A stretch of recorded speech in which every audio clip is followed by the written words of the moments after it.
Hi, Megan. Welcome. Can you hear me already? Yes, I can hear you just fine. Very good, very good. Welcome to this meeting. We will start in a few minutes. Maybe let's wait another 1 or 2 minutes, and then I Okay, will quickly um, do some community announcements, and then we are ready for your talk, if that's okay sounds with you. great. That Okay, is so great. in Yep. approximately 10 minutes, yeah, you can start. Okay, Wonderful. thank you.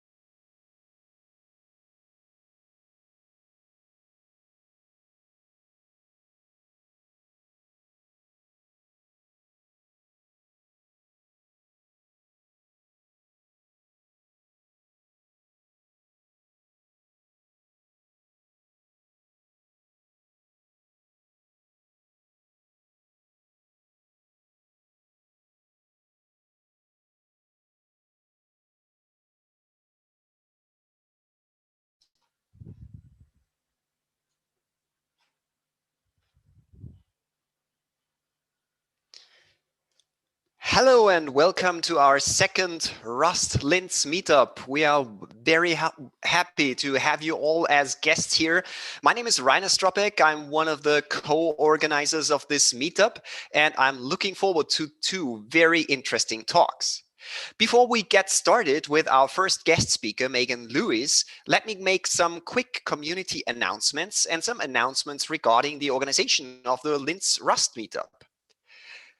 The Linz Rust Meetup today has two speakers. The first one will be Megan Lewis. She will tell us about getting to know Rust, building, debugging, and testing applications, Rust applications. And the second speaker is a local Rust hero, Roland Ruckebauer, will tell us about building a digital logic analyzer from scratch with embedded Rust.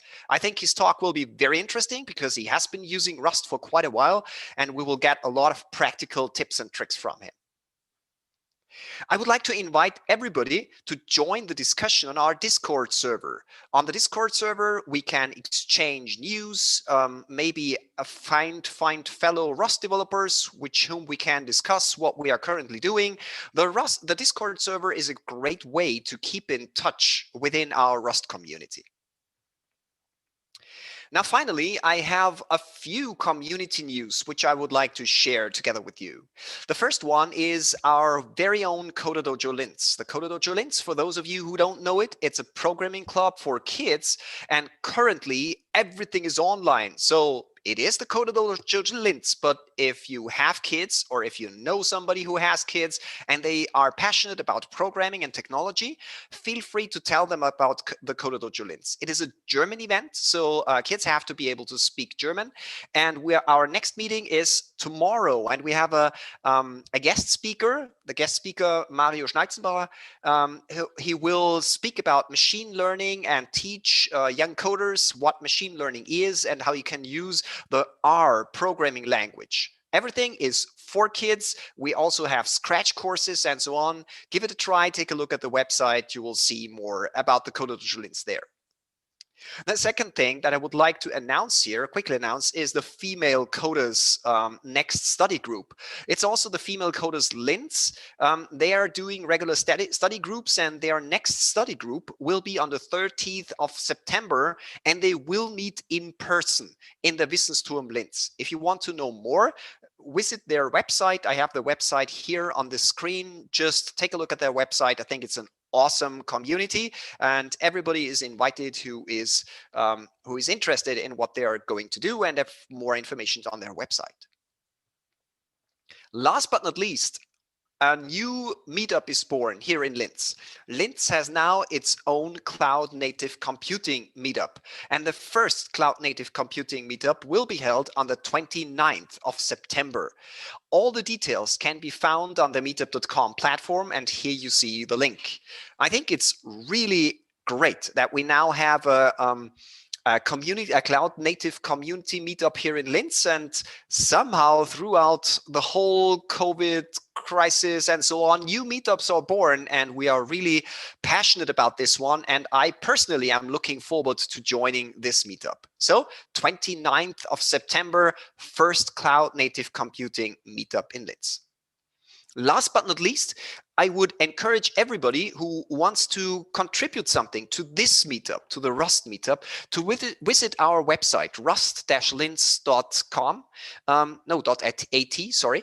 And there you find a link to our Sessionize call for content. We are always looking for interesting content. Maybe you have done an interesting project. Maybe you are working on a project. Maybe you have read an interesting book. Maybe you have found out something interesting about Rust. Get in touch with us. We are really looking forward to hearing your contribution to our meetup, and we have still spots available, especially in autumn and winter. So get in touch with us. We want to have you as a speaker, definitely. And with that, I would say we are ready to start, and I will stop sharing here this content, and I will invite Megan and ask her to unmute.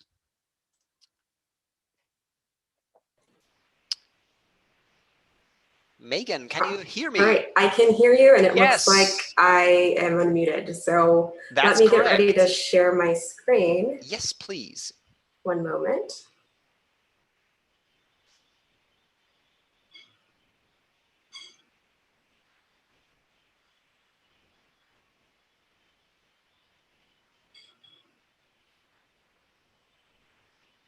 Yes, Okay, so everyone should be able to see my screen now. Yes, we see the And screen, and I hopefully quickly can ask hear my me. colleagues whether it is visible on YouTube too. Okay. Yeah, looks everything good. Megan, we are happy to have you. The stage is yours. We are all looking forward to your presentation. Thank you. All right, hello and welcome everyone. Thank you all for joining us today, and thanks again to the organizers for having me. So this talk is titled Get to Know Rust. Oops, let me click in there. And what I'm going to be covering is the following that you see here. So just start with a quick introduction. Then I'm going to transition over to Visual Studio Code, where I will build, debug, and write tests for a command line interface app.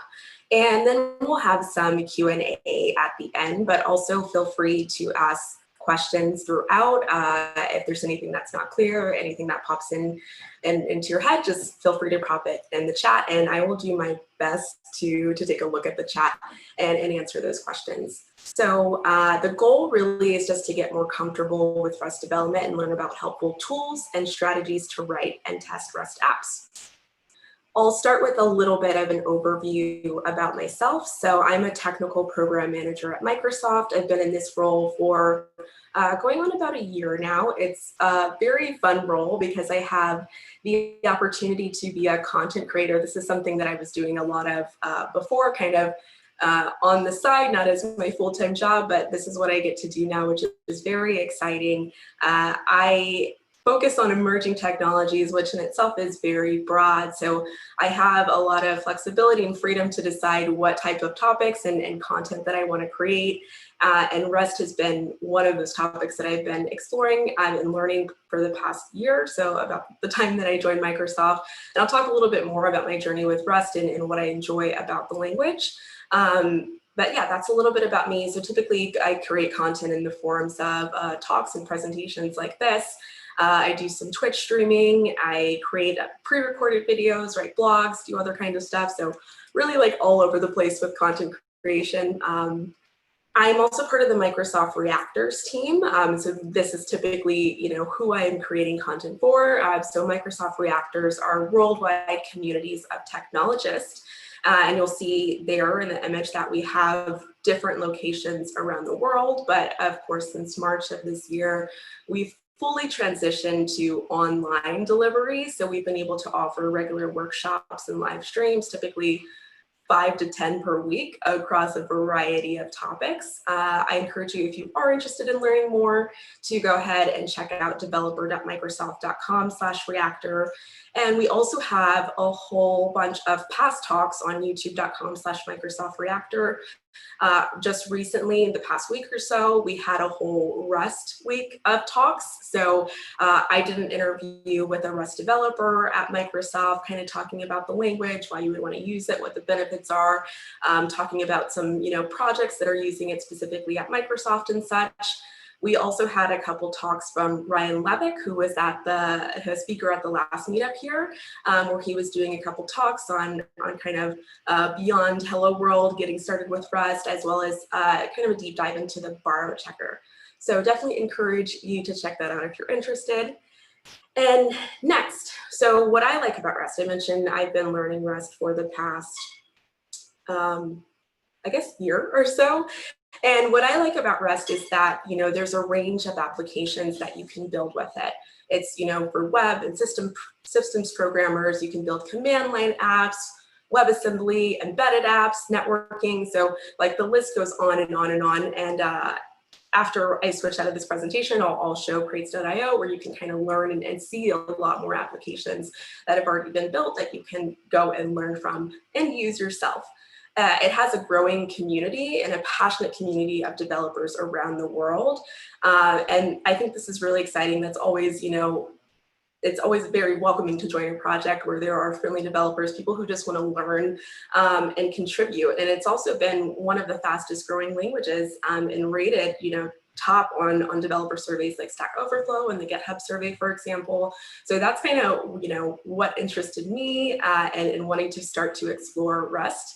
It's also memory safe. So I think this is one of the main selling points about Rust, is that it guarantees that at compile time, your application is going to be safe from any possible null pointers.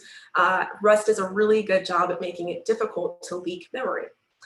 And kind of along the same lines of that is the compiler. So I think the compiler in Rust is definitely your friend, and it is super helpful to figure out where problems are happening in your app and get detailed error messages about problems that are happening in your app. So definitely, I think that is something that I really appreciate, and we'll spend time looking at that today. So the tools that I'm going to be using, I mentioned Visual Studio Code. I pretty much use Visual Studio Code for anything, especially anything coding related, but sometimes even beyond that. So highly recommend that IDE. I'm also going to be using the Rust Analyzer extension. And I'm also going to be using LLDB, which is a debugger for VS Code. And Rust Analyzer is going to help provide us with a little bit of language support, and I'll also demonstrate how that works momentarily. So now I'm going to transition over to the demonstration. And what I'm going to do is build a command line interface app to just generate a password of a provided length. So then after I write the app, I'm going to do some debugging and write tests, as I mentioned. And I just decided to start with a command line app. I think this is a great way to start to get familiar with the language itself, so get familiar with the syntax. And different things. And I think this is all just a great way to learn any language in general. So that's kind of where I've been dabbling in creating various command line apps. It's also nice because you can pretty much get immediate feedback. You can write something, go to compile and run it, and kind of see instantly like how things are working. So that's why I'm deciding to go in this direction. So let me go ahead now and transition over to start on that project.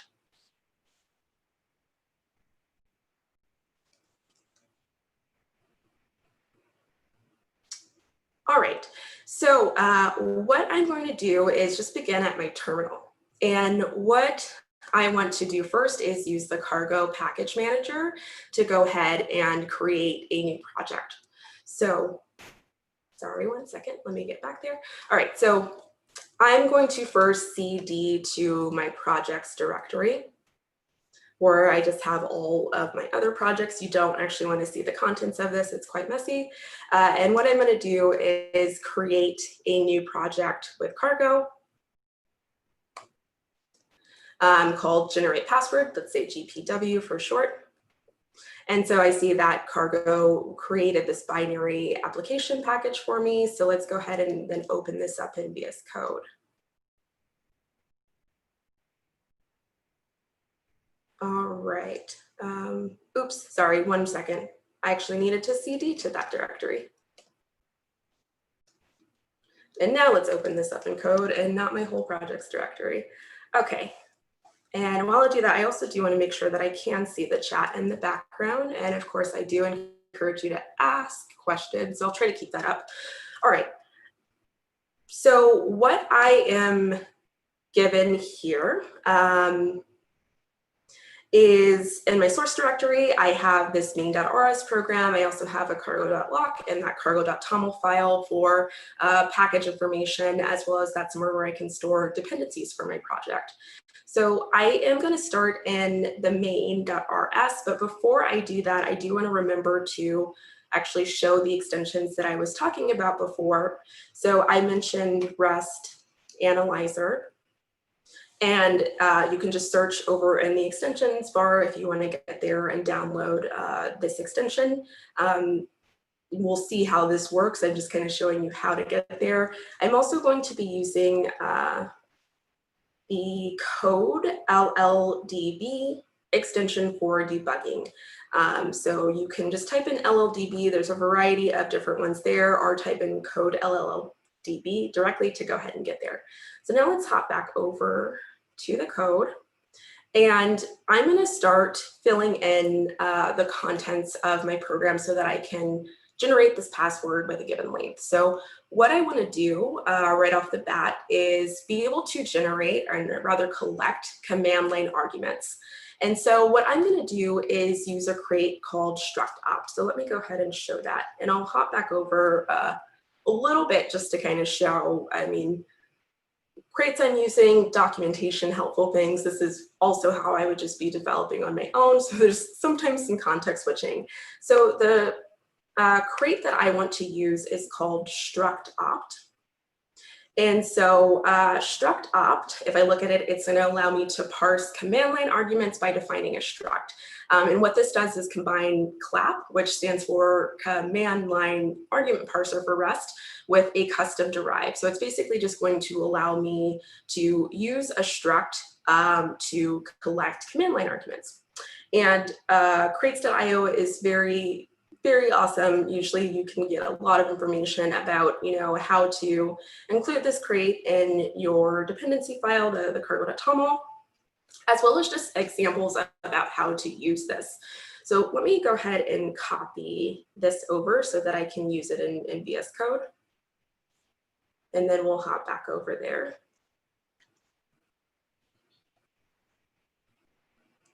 Where did my VS Code go? Oh, full screen somewhere. There we go.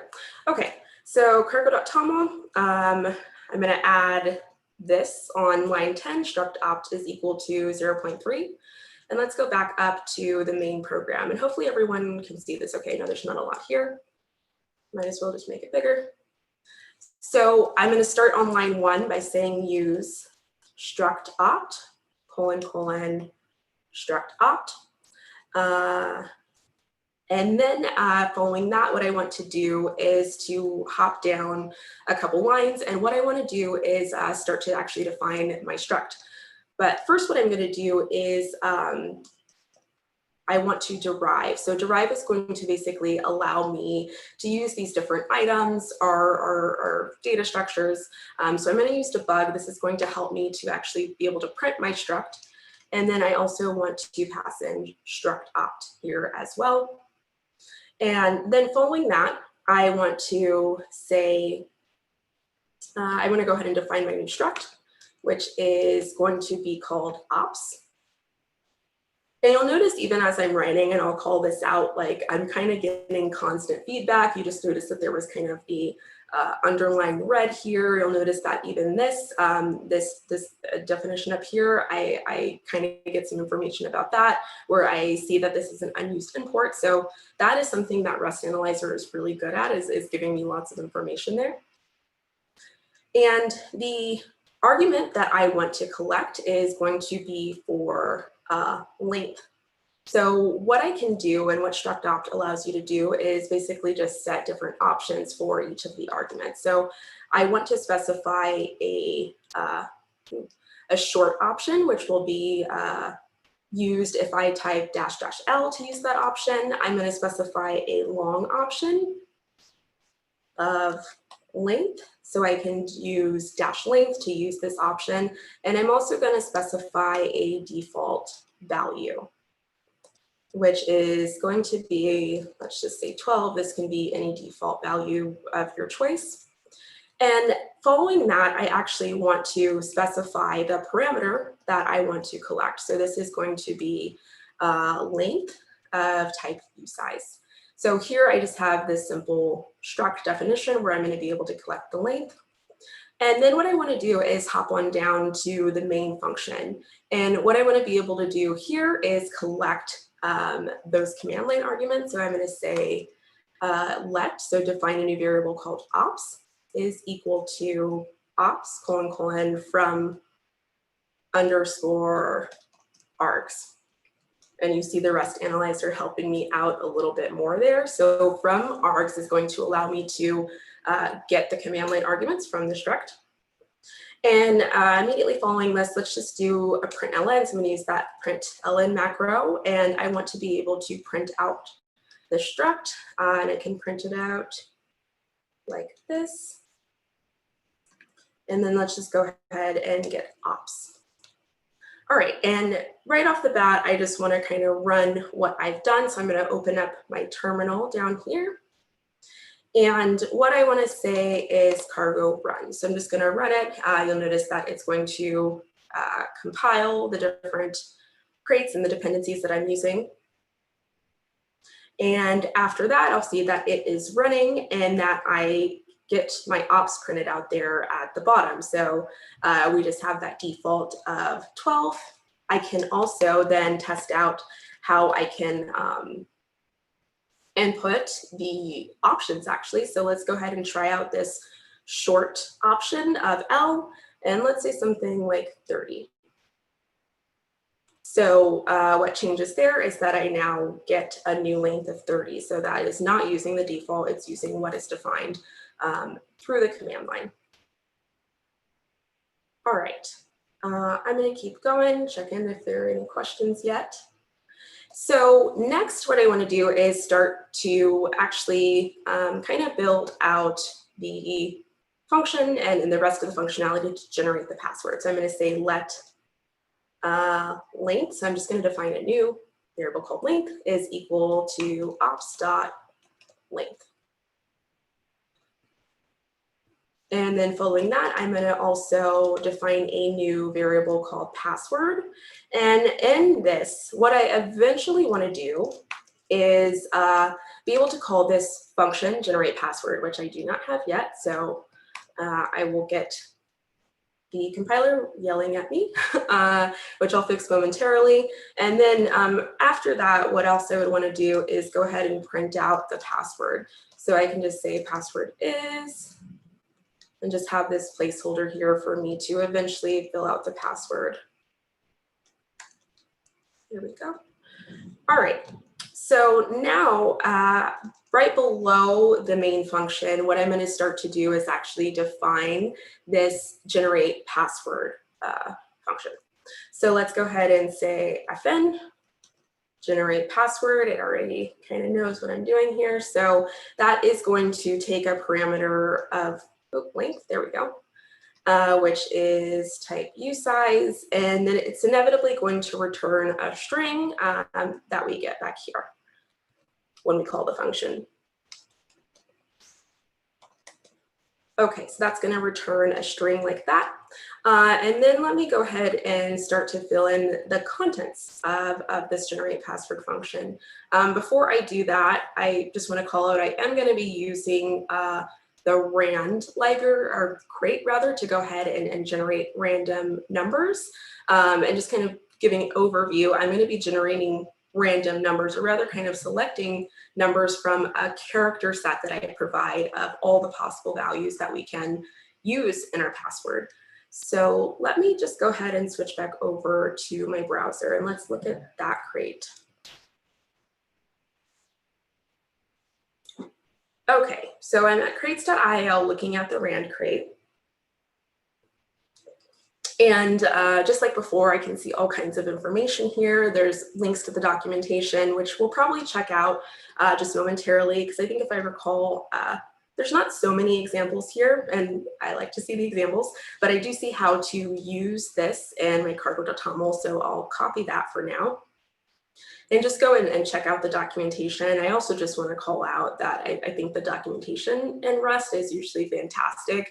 You can get lots of helpful information here. You can see different examples about actually how to use this crate and different modules and things that it provides. So yeah, I'm going to do something kind of similar to what you see here, but let's hop back over to VS Code so I can show that.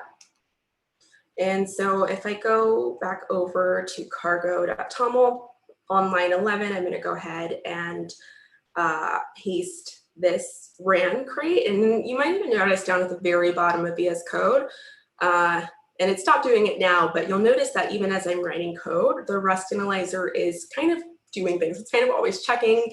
So what it just did basically was kind of compile this RAN crate for me. So it's already aware without me even having to kind of go back to the terminal and use cargo compile, for example.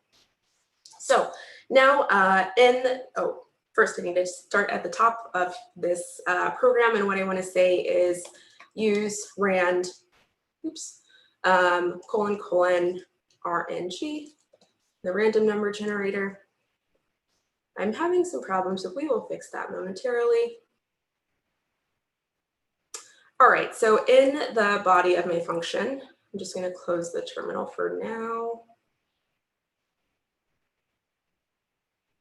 Or minimize it. Okay, so what I'm going to do initially is I want to define a new mutable variable called RNG. And this is going to be equal to ran : thread RNG. Oops, already has that there for me. And after that, I am getting a little distracted by the error message, but we will figure it out. What I want to do next is actually define the possible characters that I can use to pick from randomly and generate this password. So I'm going to define a new constant using that const keyword, and this is going to be called charset. And charset it's going to basically define all of the uppercase letters, the lowercase letters, digits and symbols that I'm going to be using. This is going to be defined as a byte string literal, and I'll explain more about that momentarily. So that's going to be equal to this. And I previously wrote out these characters because I didn't want to type a lot of things here. So this is basically just going to indicate this B, and then within quotations, a byte string literal. And what this is needing here is a unsigned 8-bit type. And we're going to be able to pass that by reference.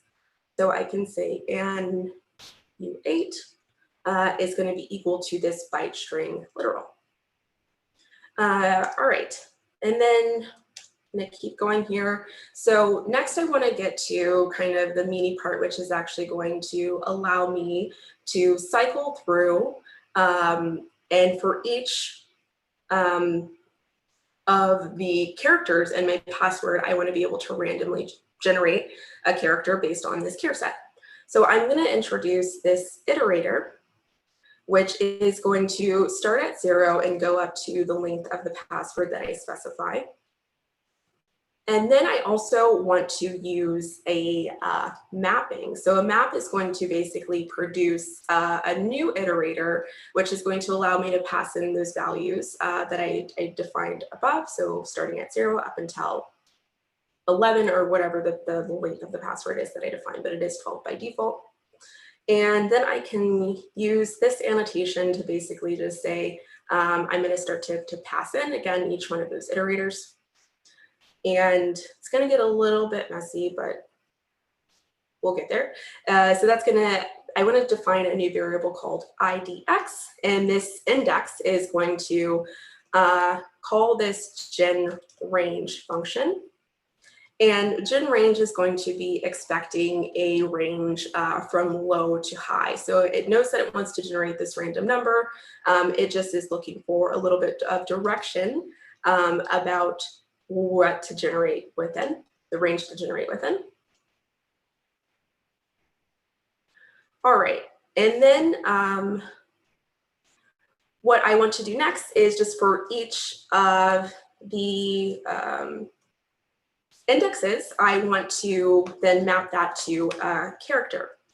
And let me just finish this so we can get all that red out of here and it could look a little bit nicer, and then I will go back. So what this is going to do, and I'm going to shortly debug this so we can see exactly what's happening in here, is for each index, so starting at 0 up until the length of this car set, I'm going to pass in a different index. So eventually we're going to get as many indexes as the length as different characters. And then we're going to collect that.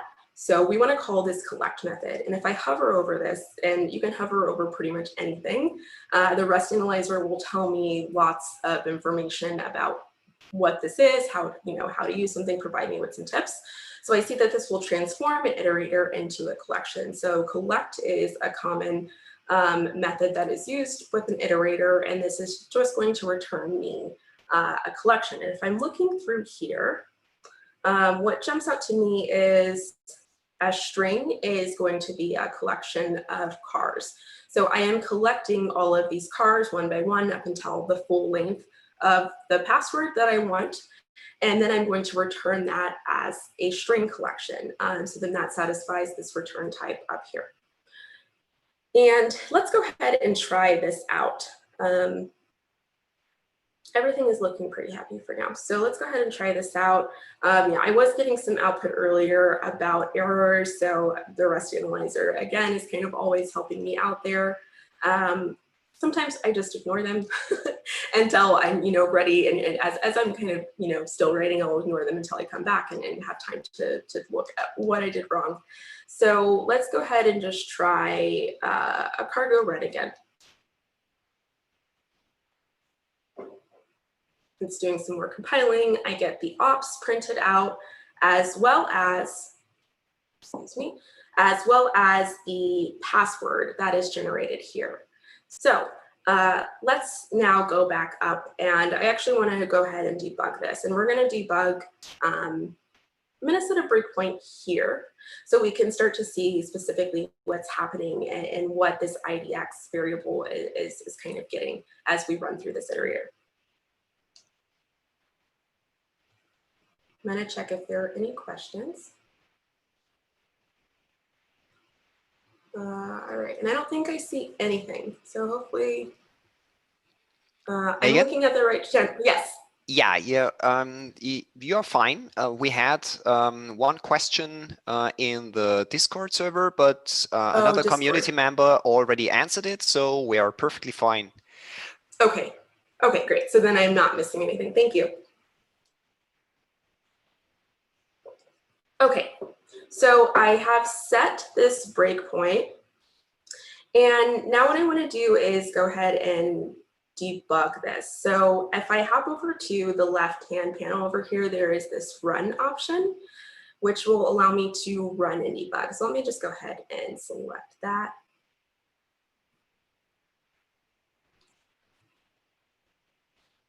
All right, cannot start debugging because can't quite, oh.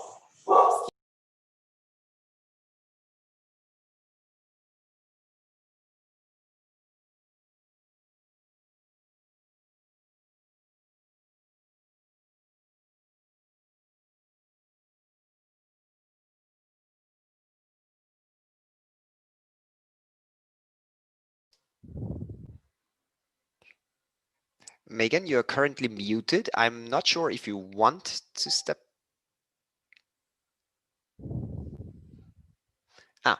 Give me a second.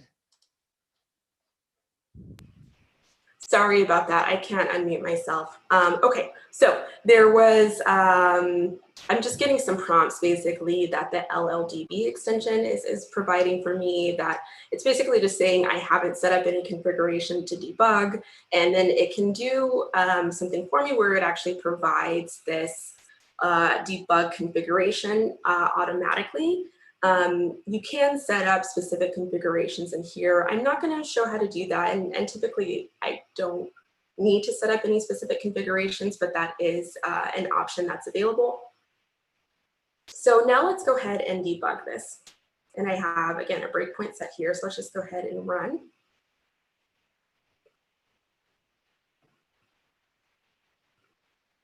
Oops.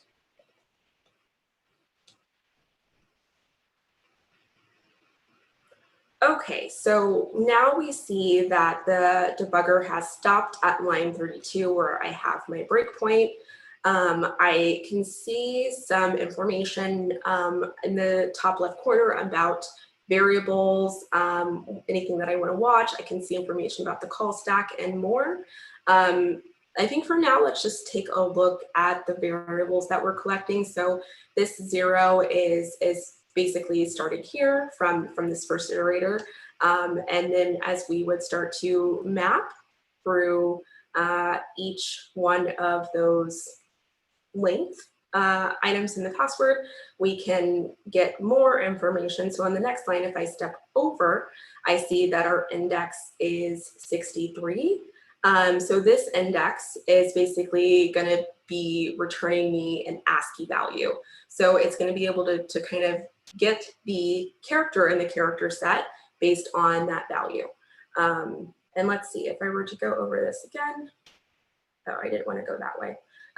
Now, so, okay, I just continued playing. So it ran through that iterator once and it stopped at the breakpoint again, and notice now that my local, the variable that I see here is 1. So it's basically, again, going to kind of keep cycling through up until the default of 11 for right now. So typically when I start to debug, it's, you know, as I'm writing applications and maybe before I've started to test, but it's going to kind of allow me to really see what's happening at different parts of the program, and then kind of make sure that I'm on the right track and confirm that I'm kind of getting the right values that I expect. So I definitely recommend using a debugger. And if you've used, you know, debuggers for any other programming language, this is probably very familiar with you. You can pretty much debug anything that you feel like debugging, but typically I'm using it somewhere where I want to learn a little bit more information. And I just, again, when I like know that something is working the way that I expect it to. So this will continue to cycle through. I'm gonna just go ahead and stop this for now. I see that the process exited. I don't see any other information there because I guess I just stopped it. But if I wanted it to run all the way through, I could do that and eventually see the output where I would ultimately return this collection of a string and then be able to print the password out. So that's kind of a little bit of an overview about debugging. We'll come back to that momentarily. I do want to move on and do a quick time check of testing. So let's go ahead and start with thinking about unit test. All right, and before I do that, there is actually something else that I want to do very quickly. But as I'm thinking about, you know, for now, this program is very short and sweet, but I might want to start to, you know, add more functionality. I might want to collect other command line arguments. Perhaps I want to specify what in the character set that I want to use, if I want to use, you know, uppercase, if I want to include symbols. So I can start to kind of collect a lot more information and just make my program more advanced. This is a very simple implementation that we just did. But I also want to think about how to kind of isolate and really have my main program focus on just the program execution, where I can have maybe some of the supporting functionality be moved to a library. So I do want to show that. And then when I move all this to a library, we'll go ahead and test over there. I'm going to remove this breakpoint for now. And so what I'm going to do inside of my source directory is create a new source file called lib.rs. And I'm going to go ahead and paste this function definition over here. I'm also going to need to use the rand crate over here. So I can go ahead and paste that. And then, of course, now that I have moved this function over to a library, the compiler is having a hard time finding this generate password function. So what I can do is first just use the package name to call that. So the package name is GPW, the same name as my project. It's probably going to tell me an error that this is an undeclared type or module, but we will fix that momentarily. If I go back over to my library program, what I need to do is make this a public function because the compiler will complain that even though, you know, this library program and my main program are part of the same package, just the way that Rust visibility is set up, we need to explicitly make sure that we can access other library functions. So that should be fine now. And let's just try this out to make sure that everything runs as expected. All right, so it looks like it. I do still have this error here. Hopefully that little squiggly should go away sometime soon because it looks like it's working. Next, let's go ahead and finally start writing some unit tests. So the purpose of unit test is really going to be to test each unit of code in isolation from the rest of the code. So typically what you want to do is test each one of your functions. We only have one function, so this should be pretty seamless. And you want to kind of test to make sure that you're getting the right output.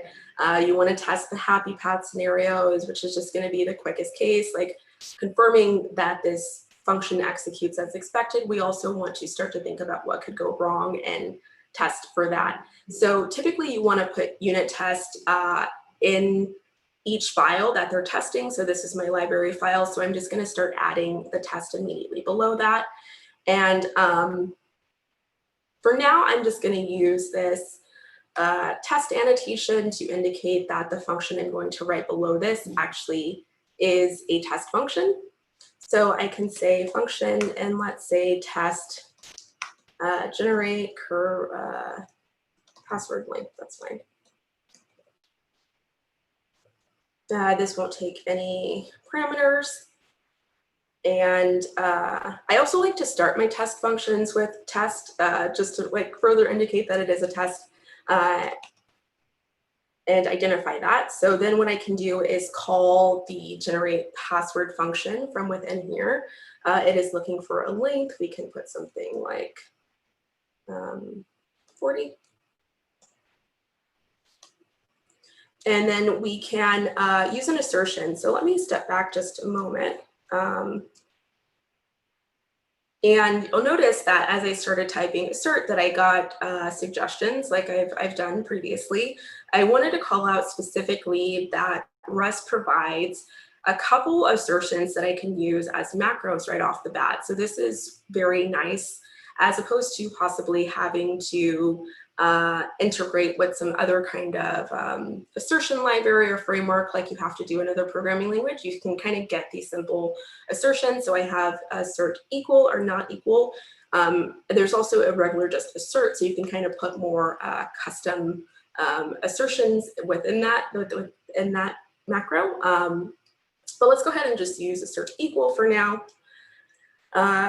And what I can do is go ahead and say password.len. And I want to confirm that what I get from that function is what I expect. So then I can just pass in what the actual value should be, or the expected value. And then let's go ahead and try to run this now. So I'm going to go ahead and say cargo test. Let me bring this back up. Might be a little too big. Okay, so you'll notice here, this is our first time running test. Right off the bat, we were able to run one test, which is this test that I just defined here. Then there's also a couple other places where Cargo is looking for tests. So here it's looking for tests in my main program. And then I'm also looking for doc test. So doc test, hopefully we'll have a little bit of time to get to that. I think a really cool feature of Rust is that it does encourage documentation testing. So within any library or other program, I should think about including very detailed documentation, which is going to include examples and also test of how to use particular functions and other features. So that's a very cool. I think it also encourages folks to kind of keep their documentation up to date, since it is kind of a living part of your program. And when you actually compile the program, you'll know, like we see here, whether or not those tests are correct. So it does encourage folks to keep their documentation up to date.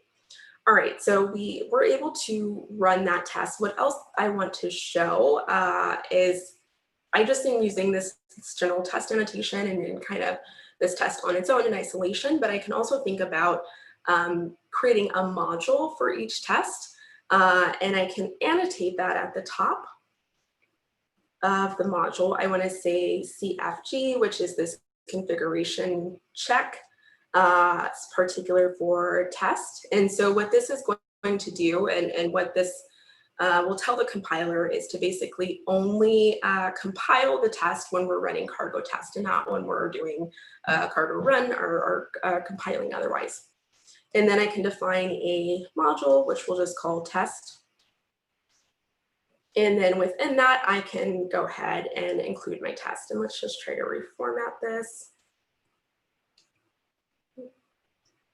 VS Code does provide nice options about like reformatting. I can't find that as of now. There's probably a shortcut I'm missing, but cool. We are able to now have our test inside of a module. And let me just go ahead and run this. And I can also click on this run test option to run the test from here. What happens now is I do get an error because generate password is not found in the scope. Now that I have a module within this library program, I still just can't access this function even though it is public. So something that you'll see generally used within a test module is this keyword use super, which is just essentially going to allow me to access and kind of inherit and use the functionality that's part of this library. All right, let's just try that again.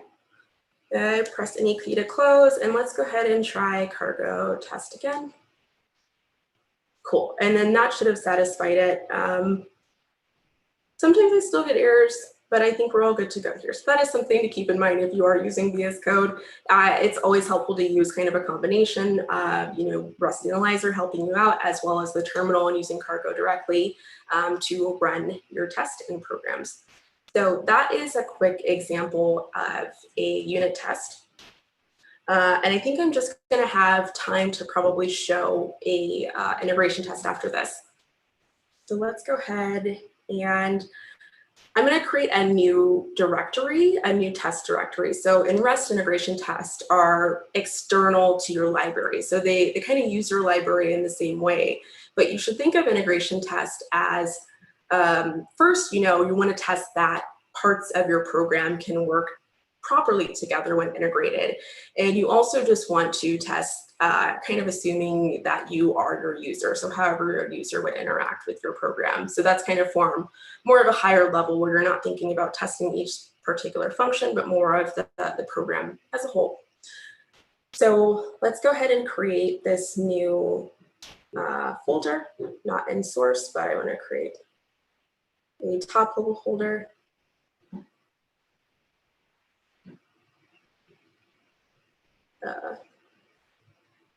Okay, there we go. It's outside of source now. So this is going to be called test, and that's just the general convention that you use. Within this test directory, I'm going to create a new file. And let's just go ahead and call this new file gpw_test All right, and so what I want to do in here is write a test that's essentially just going to test my generate password program, not function in particular, but more of the program. So there is a super helpful crate to use with this type of integration testing. And let me go ahead and show that. I'm going to go back to crates. And the crate that I'm looking for is assert_cmd. There we go. Sometimes this takes a minute. And so what this is going to allow me to do is simplify the process of testing my command line interfaces. So we can use it like this. So here's just a small example, trivial example, where we can define a CMD variable, and we use this cargo ben function to basically tell cargo to run whatever command that we enter here. And then it does this unwrap. So essentially unwrap is going to be looking for whatever the response is after we call this function. So whatever, if it's successful, if it's a failure, whatever other kind of information we might receive back, I will be able to capture there. And then we can do something like assert success or assert failure or assert other specific things. I just see the trivial example here. It might be helpful to actually look in the documentation to see some more detailed examples about how to use that. And it looks like there's some more detail here. So here's a little more detailed example about kind of how you can have a more complex test, testing different things and asserting different information. Cool. I will possibly come back to that, but now that I have copied the version of that crate that I want to use, I can just go ahead and paste it to my cargo.toml. And going back to the test directory or the test program, at the top of my file, I want to use this assert cmd crate, and I want to use command. And then here I want to just use this test annotation. Something that I should call out is with integration tests that are already in their own test directory, you don't have to worry about using kind of that config command to specify that this is a test and kind of make it a specific module, because it is already in its own directory. It's pretty much only going to be run and compiled when you call cargo test anyway. So let's go ahead and write a quick test function. So test program executes successfully.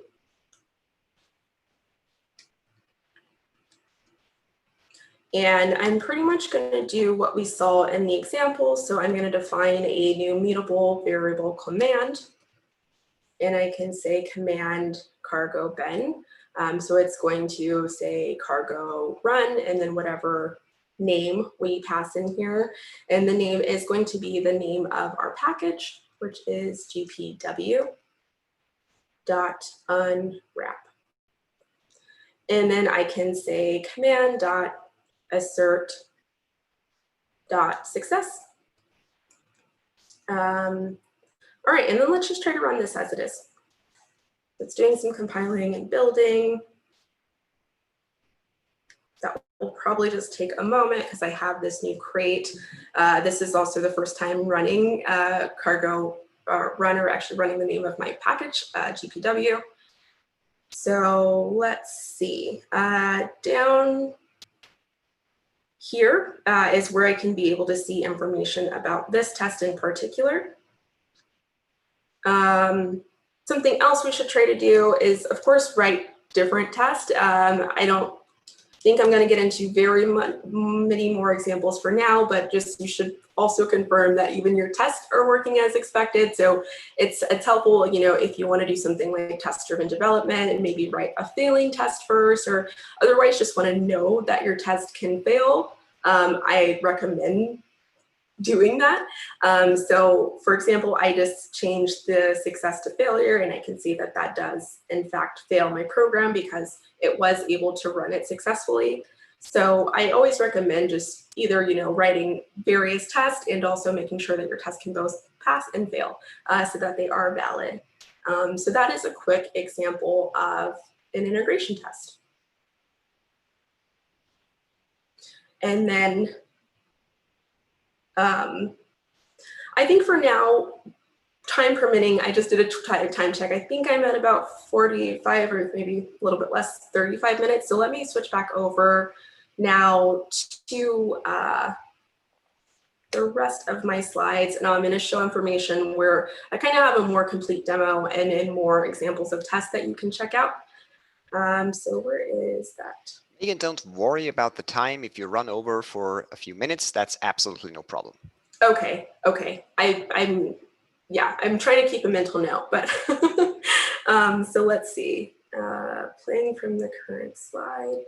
So I do have this code up at github.com/meganlewis/password.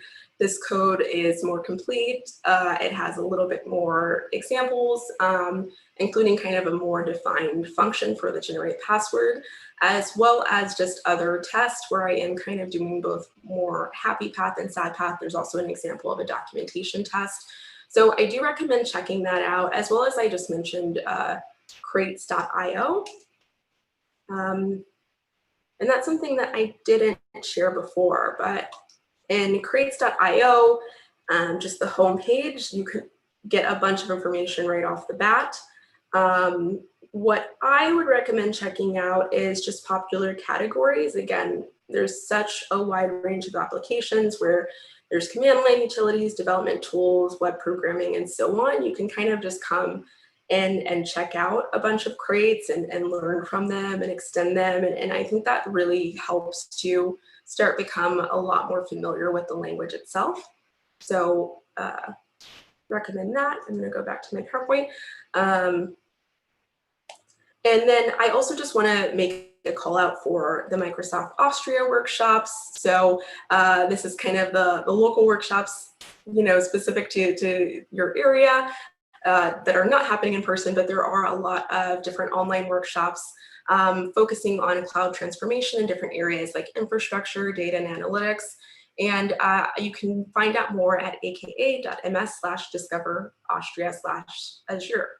So there are, I think, a variety of workshops that are offered on a weekly basis and in various topics, of course. So encourage you to check that out. And then finally, I just wanted to leave my contact information. So I left my email, my LinkedIn, and my Twitter. I'd be happy to connect on either LinkedIn or Twitter, or if you have any questions or follow up and just want to chat, you can email. And I think that is about everything for now. So let me check what kind of questions there are.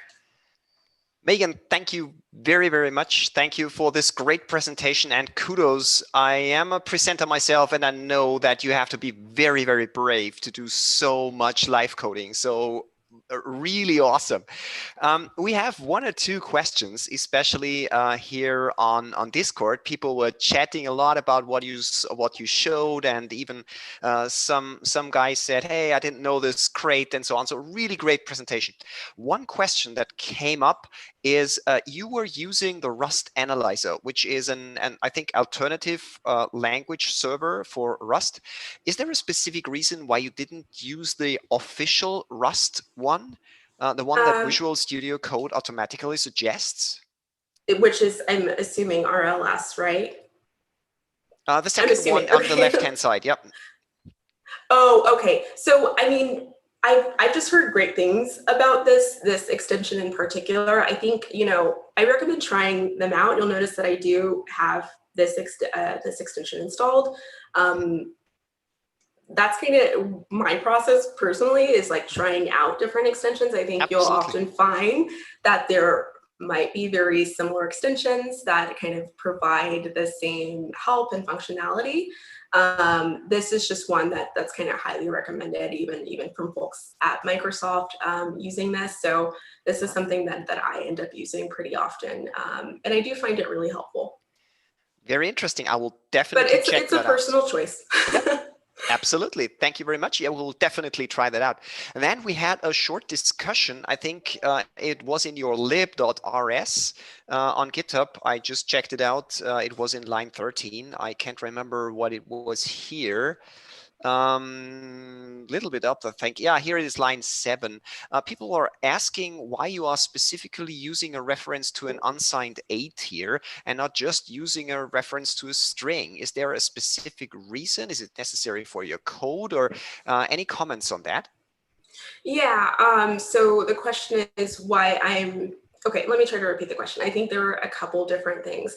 Why I'm using kind of the unsigned 8 character or constant rather than like, just making this a regular string. And just why it is that type in general. So I wanted to just make this a constant set of characters. And really why I ultimately wanted to do that, yeah, I'm going to start there and then come back. What I ultimately wanted to do that was kind of to do this mapping using these iterators to kind of map over each one of the characters. That was just kind of an implementation that I chose about how to do this. So I'm kind of using this iteration of characters, which is ultimately going to return a collection of strings. I think we could have tried out using something different, honestly. I also had to define this as a unsigned 8-bit type because that is basically what this const is going to expect with the value that I'm providing, which is this byte string literal in this way. So that's at least why I'm using the type. Yeah, I could have chose to do something differently. It just seemed like a reasonable choice at the time, and kind of being able to, again, like iterate over each one of these characters. And then this collect is specifically returning a collection of strings based on characters. Thank you very much for elaborating about that. I think that describes how you why you went for that. And also in the Discord server, some other members of the community posted some links to the documentation. For those of you who were asking this question and you want to know more, check out our Discord technical discussion channel, and you will find some people there who posted interesting links on that topic too. So let me quickly check the Discord server. I think, yeah, we have people saying, thank you for the great presentation. Very interesting. Thanks, Megan. These messages coming in, but I don't see any technical questions anymore. So Megan, thank you again. Thank you very much for being our guest here at the Meetup Linz. You visited now Austria, at least virtually. If you ever come to Europe or Austria, get in touch with us. We would love to have you in person in a meetup at some point in the future. Thank you. Thank you so much for having me, and just appreciate you all listening. I hope that you learned something new. I actually should go and join the Discord chat now so I can be a part of the conversation.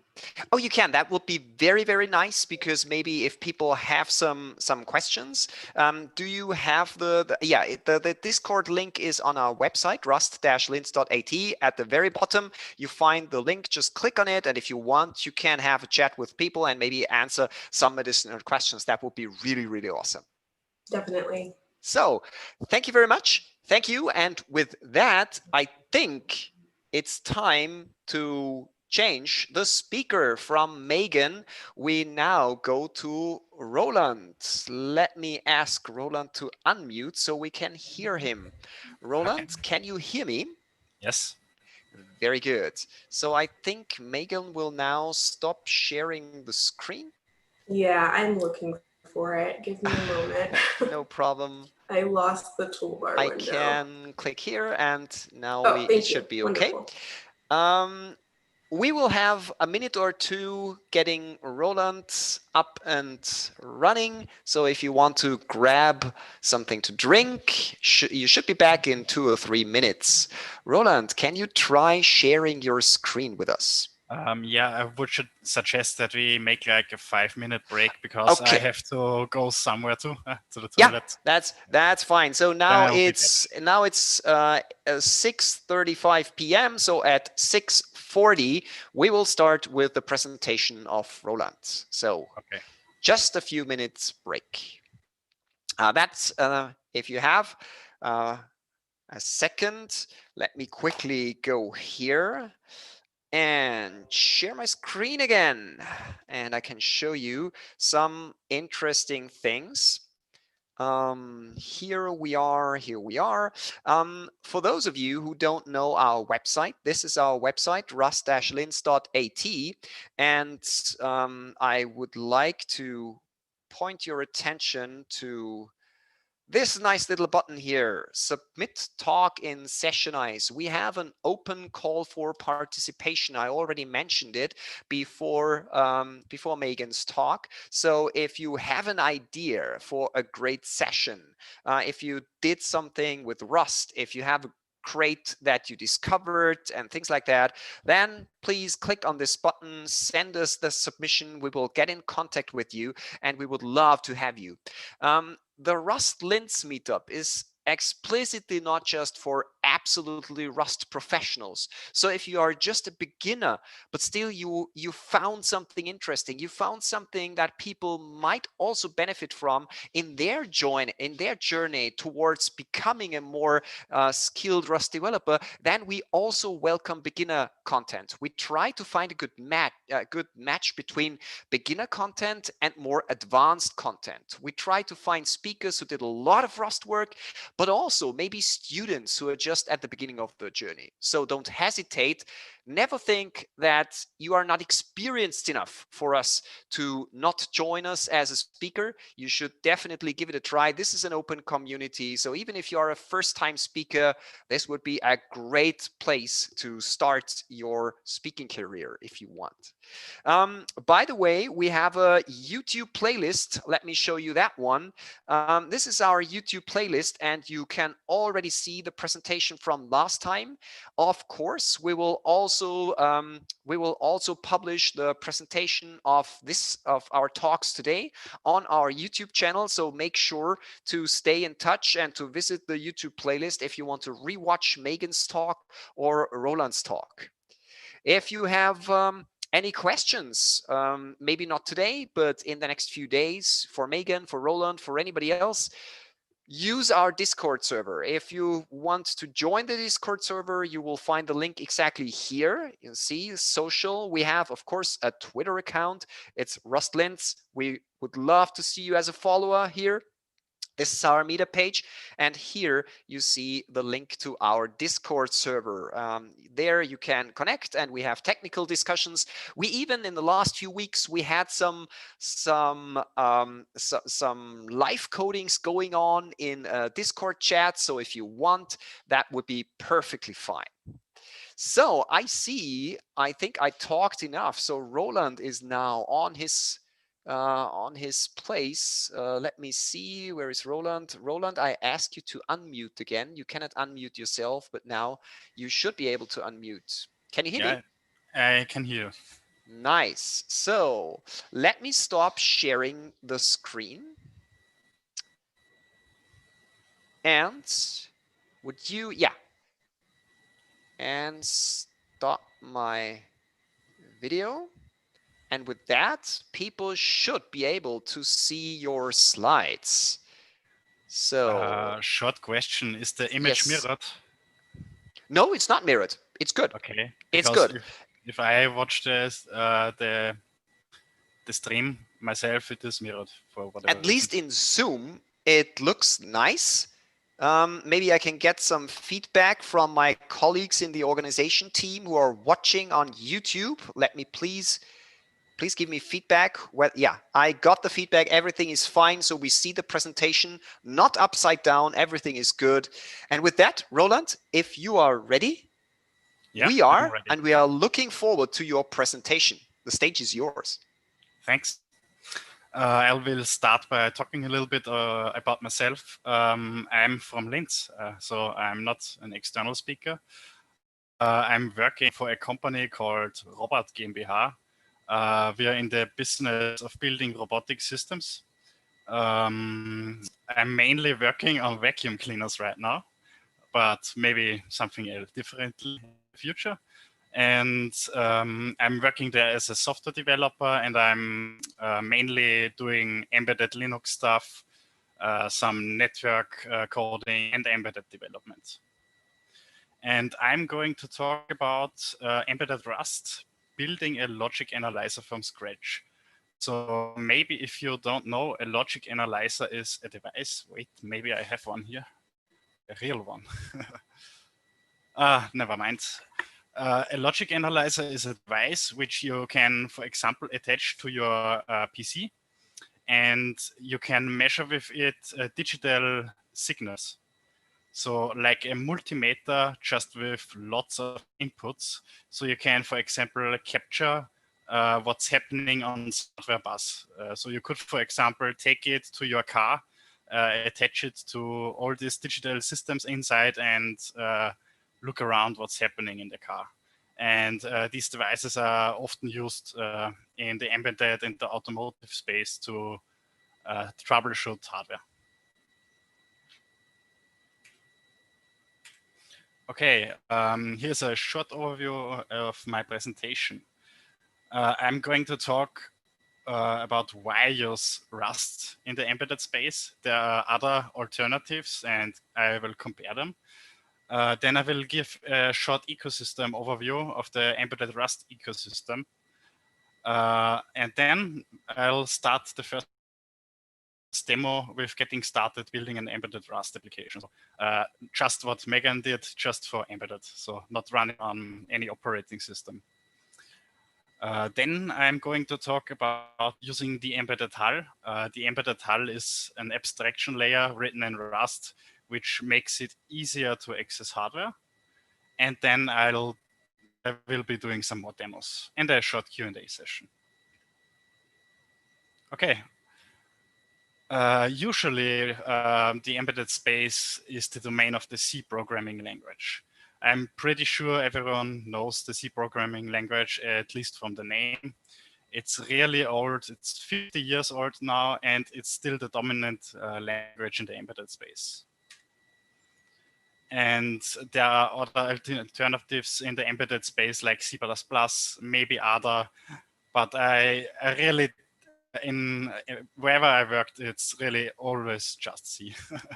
So it's really dominant. So why can we use Rust in the embedded space? There are a few requirements for a language to work in the embedded space. The first one of the requirements is portability. So the language has to be able to work on very constrained devices. With constraint, I mean that there is no dynamic memory allocation, there cannot be any sort of runtime, there is no operating system, and there are really only a few languages which fit the bill. There are, of course, other projects like Java on embedded, but they never really took off for obvious reasons. Rust is also able to target a wide range of embedded platforms. So a couple of embedded platforms are, for example, Cortex-M, RISC-V, and AVR. Maybe you already heard of Arduinos. Arduinos are AVR devices. And you can now also use Rust on Arduinos, but I am going to talk about Cortex-M. It's like the standard industry class, bigger microcontroller, which is really cheap and powered by the ARM architecture. And currently in Rust, Cortex-M and RISC-V have the best support. So these two platforms are really nice to use. They are integrated into the main compiler tree. There are libraries for them. AVR with Arduino is coming. So when I started with this logic analyzer presentation to write it, there was no AVR support, but now there is. Not from the official compiler, it's a fork of the compiler. And basically, Rust can target any device and CPU architecture where a LLVM target exists. If you don't know, the Rust compiler is essentially it's just a front end with a parser and a type checker, which then generates LLVM bitcode or bytecode, which is then transformed into real machine code by the LLVM backend. LLVM is also used by some C compilers and some JIT compilers. It's a really big project, and without it, we won't have Rust probably in this scope. Rust is low profile and has no runtime. Dynamic memory allocation is optional. I think I already said that. There is no garbage collection. You also can't have garbage collection without an operating system or memory management. The performance is predictable. What I mean is that there are no garbage collection pauses. If you have an embedded device and want to interact with hardware, and then the garbage collector thinks it interrupts the runtime, then you cannot do any timing sensitive stuff. Yeah. So Rust also fits this. Then the small code size. So these devices, this one has maybe 20 kilobytes of RAM. Yeah. Anything bigger is not really realistic. And if you take, for example, the Go programming language, which is not really suited for embedded, you can easily have binaries of 20 megabytes plus. And there is no good way to size them down without applying some code compression scheme. In Rust, you don't have to do this. The code is really small if you use the correct libraries.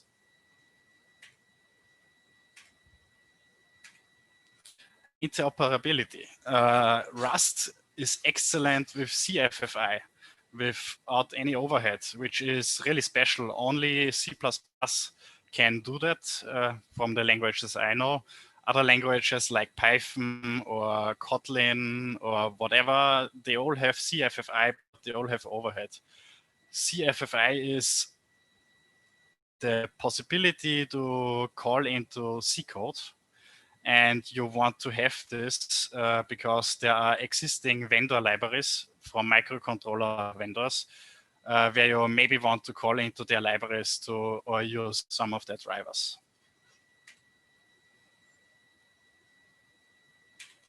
And then the real benefit of Rust, why I even bother with all this, in comparison to C, which is already 50 years old, the language has made many advancements in language design. There are more high-level abstractions.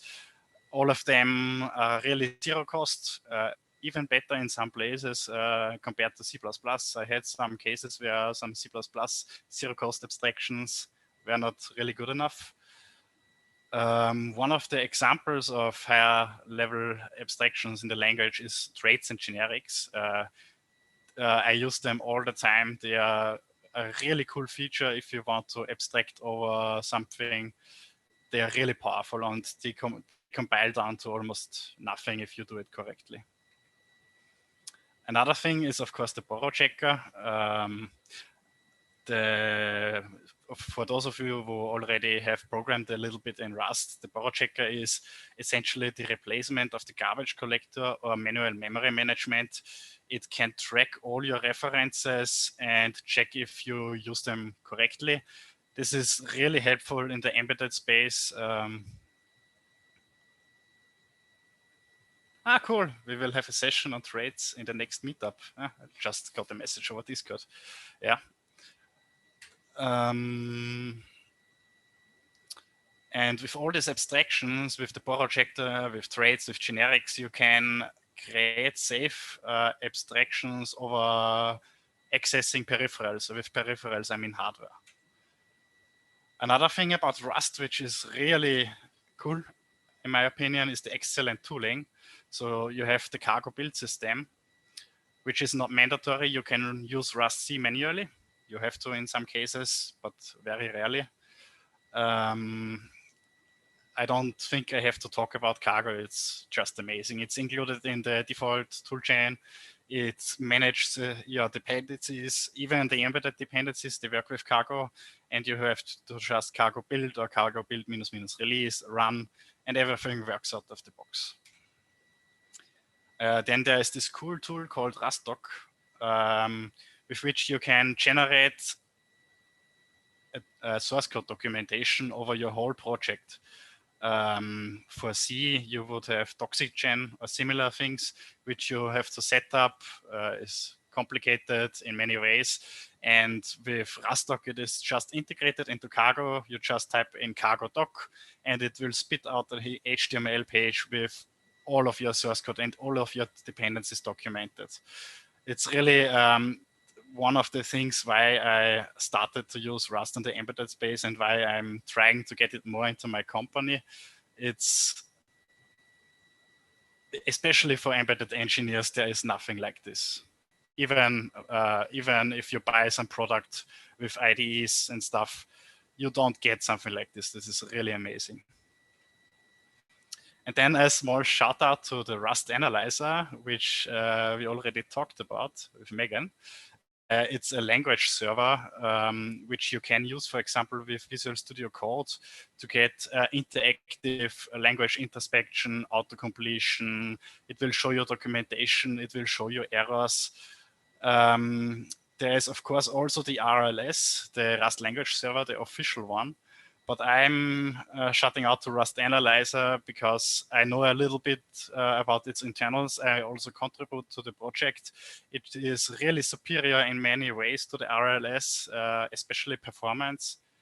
And it will get even better. So there are almost weekly updates to the Rust Analyzer. It gets new features every now and then. It's a really cool project. And of course, compiler error messages. So I don't know if any of you already had error messages from other compilers, like from the GCC, the GNU C compiler, or Clang. They were really bad for a long time. They got better, and then Rust came around with better error messages. I think also the Elm compiler was really great, and the GCC and Clang developers actually started implementing similar error message schemes like the Rust compiler. But they are not there yet. Okay, so now I will be talking about the ecosystem, especially the embedded Rust ecosystem. There is support for many microcontrollers, not all of them, but the ones which are most used in the industry are almost all supported, from the CPU architecture to drivers and abstractions over their peripherals. Almost every week there's a new driver, yeah. And oops, oh, there's missing something.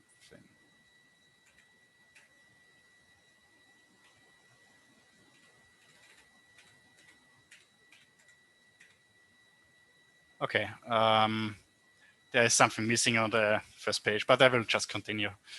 There are lots of crates and libraries from different categories for the embedded Rust project, and I will tell you a little bit about these categories. It may be, if you don't know about this, it may be a little bit confusing to someone who is new. So the first category of crates are no STD crates. No STD crates are crates which have a special attribute which tells the compiler that this crate does not use the Rust standard library. The Rust standard library cannot be used on embedded devices because it mainly contains abstractions over operating system interfaces, and there is no operating system, so not really helpful. And there are some examples of no STD crates like SERDI. If you know it, the SERDI is a library / framework which allows you to serialize and deserialize data from different formats into different formats. And it has a special feature flag. If you enable it, you can use it from embedded devices. There is also bit flags and a couple of special libraries which are designed just for usage in embedded space. But there are a lot of common libraries which you can use in embedded. Is a peripheral access crate, short PAC.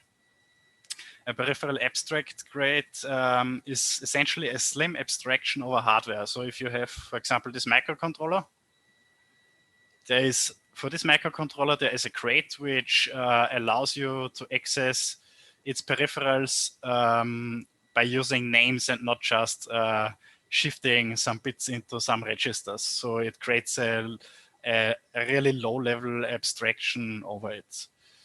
And this creates something really cool about this creates is that there is this standard SVD called System View Description.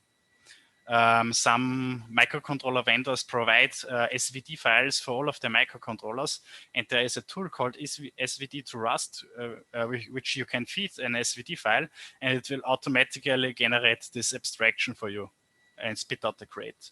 So if your microcontroller doesn't have Rust support, but the CPU has, you can maybe just ask the vendor to provide an SVD file, and you can just generate the abstraction yourself without any manual intervention. So you don't even have to edit code. It just generates your whole crate to give it a name, ready to use, done. Which is something amazing because in C land, you can maybe use the vendor provided libraries. And if you want to use something third party, then you have to do the work all by yourself most of the time. The last category of embedded crates is the embedded HAL crates.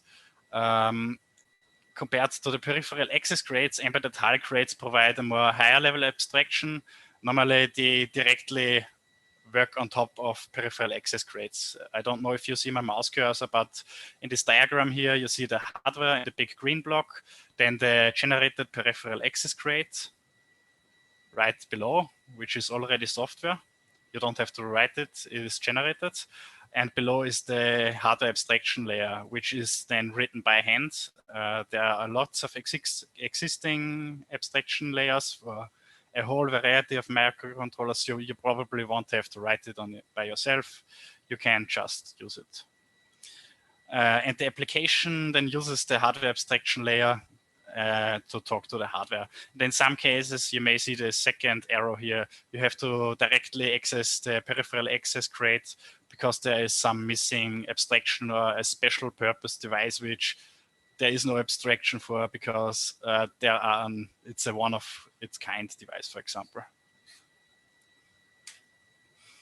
Okay, now let's get started. We will start with a mini demo project, which will just put some embedded Rust code on a microcontroller, and we will use the debugger to step through the code.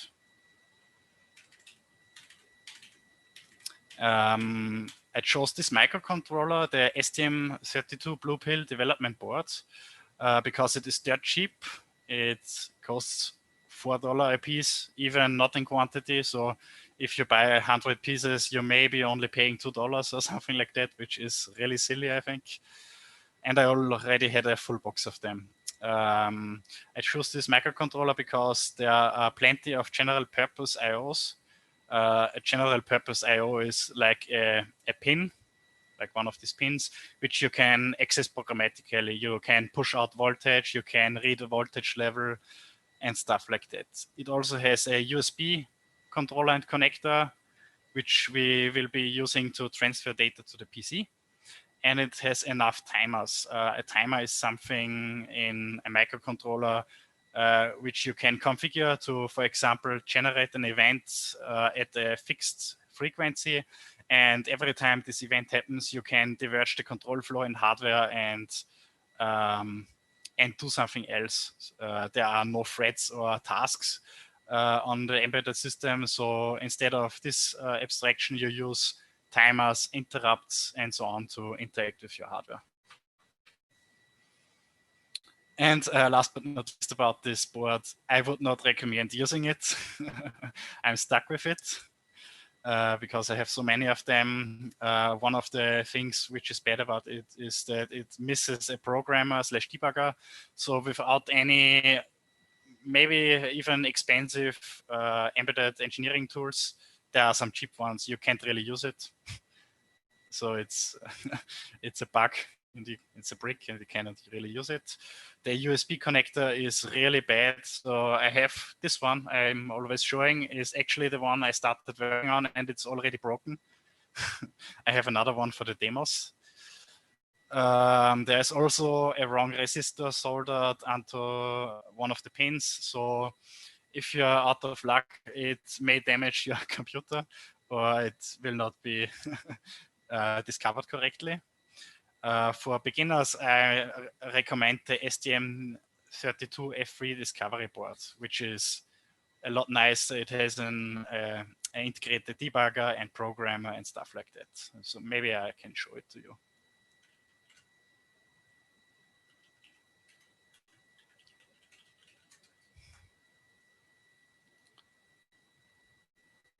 So it's this board. It's a lot bigger, a lot more expensive, $30 I think, but it has everything you need, and it even has some LEDs on it, so you can blink some LEDs, press some buttons, read in some stuff. It has audio output even, I think. Yeah, it's the recommended board for embedded Rust if you want to begin. If you want to use Rust on an embedded device, you have to, of course, first have a toolchain. The normal Rust toolchain, just install it from the official site or via Rust.rs. It's really easy. One thing which you have to do additionally is add the target for the microcontroller. So normally if you install the toolchain, it will only target the host computer you are using, or maybe 30 to 64-bit x86. And if you want to target the microcontroller, you just have to enter the command rustup target add and this target specifier, and it will automatically within 2 seconds add the correct libraries and code generation stuff to your toolchain, and you're done. Which is totally amazing, because if you want to set up a new microcontroller with a C toolchain, you have to go to the vendor website, sometimes even buy the compiler, and often they are really bad. Yeah, so it's really enjoyable that it's so easy in Rust. And what we also need is GDB for embedded ARM. So GDB is something like LLDB. Megan already used LLDB in her example to debug code. You can use GDB to debug embedded devices over an embedded debug probe. And if you want to install GDB, you have to install the package ARM non-EARB-GDB, which is GDB for this class of embedded devices. I'm not really sure how to install it on Windows. I'm sorry. Last time I used Windows, it's like maybe 10 years ago. I'm a Linux only user. And this is already everything you need from the toolchain side. So I write this exclamation mark here in the presentation, because if you are already an embedded developer, you're maybe asking yourself, how can this be? This is so. This is not. It's so a small quantity of tools you need. You don't have to hunt down some websites and so on.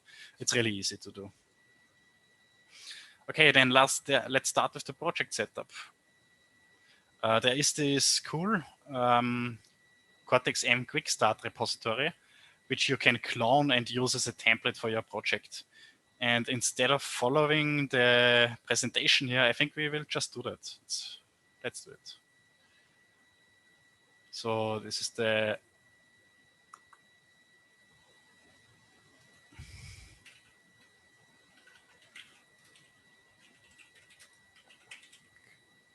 let's just search for it. Yeah, yes, this repository. So you just clone it, go to your shell,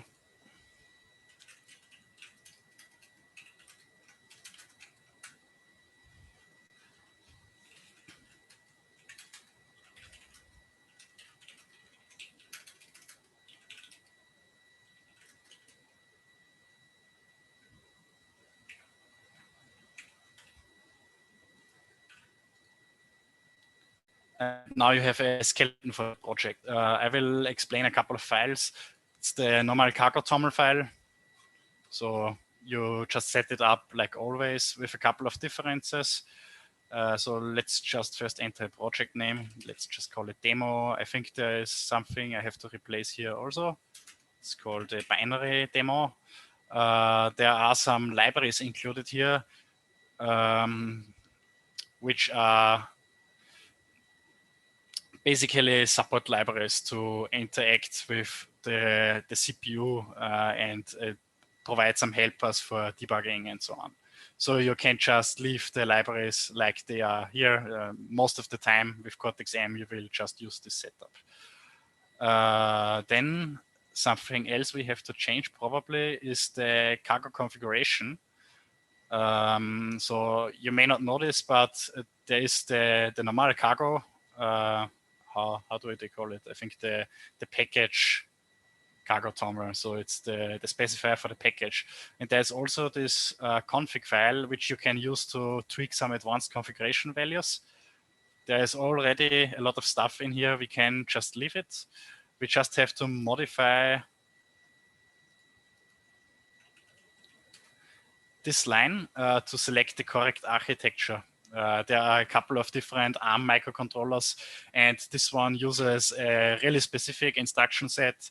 So we have to select the Cortex-M3 here, which is already selected. So we don't have to do anything. But depending on your microcontroller, you may have to change it. For example, the recommended development port is, I think, this one. It's a little bit of a bigger chip with floating point unit and stuff like that.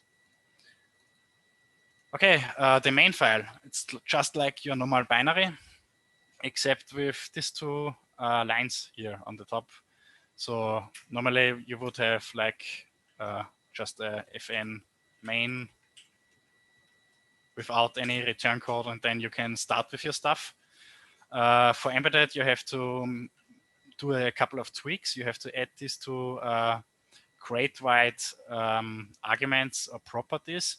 The first one tells the compiler that we do not want to use the standard library. If you don't add this with the embedded target, the compiler will just flat out refuse to compile it because it cannot find the standard library. There is none. And also, we don't have a main function. This is maybe confusing because we have a main function here. But it's not really like on Linux or on Windows, the normal main function where the operating system jumps to.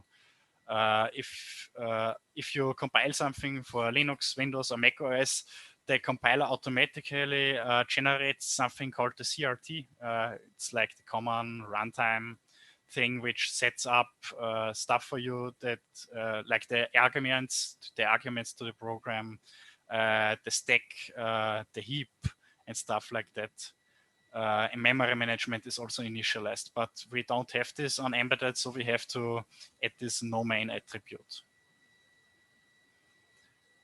And now, how do we get this thing to boot?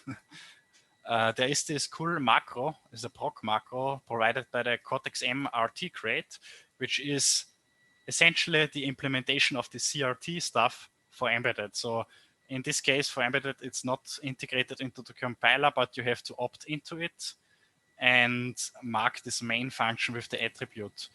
And the attribute essentially just generates some code which will call the main function.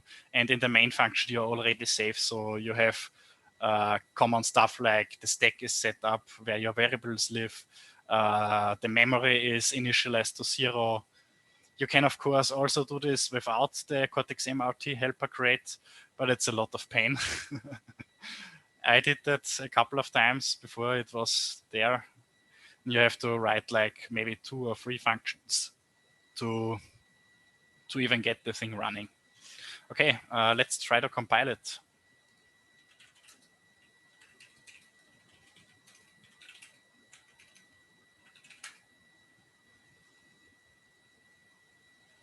So it's compiling all these included libraries, which include the Cortex-M RT for the runtime, and a couple of other stuff.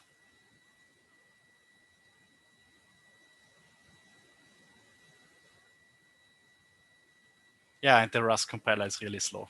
So that's something where C is better. Okay, we are done. So now let's just skip to the first demo project because there I have the debugger already set up. So I'm changing now to the demo 01 project, which is essentially completely the same thing. Open Visual Studio Code, send it to another workspace. And now we can set a breakpoint in the main function and then just press F5 and it will automatically flash my microcontroller. And now we are in the reset function, which is part of the generated stuff. It's automatically always halting there. So it's the point of execution where the microcontroller first boots up. And if you just press F5, sorry, just click the wrong button. If we press F5, we should land in the main function. Maybe just compile it again.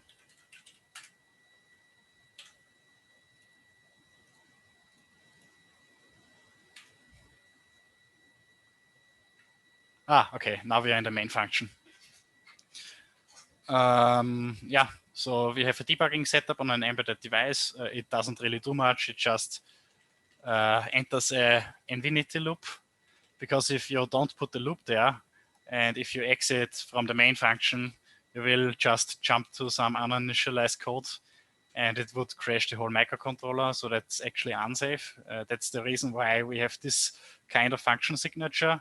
So a normal application would have main without any return argument, which means that the function is expected to return. But there is this special type in Rust, which is especially in embedded is really used often. It's the never type. It's a type which cannot be inhabited. So it means that because it cannot be created, the program control flow can never reach the end of the function. And actually, if you remove the loop and compile,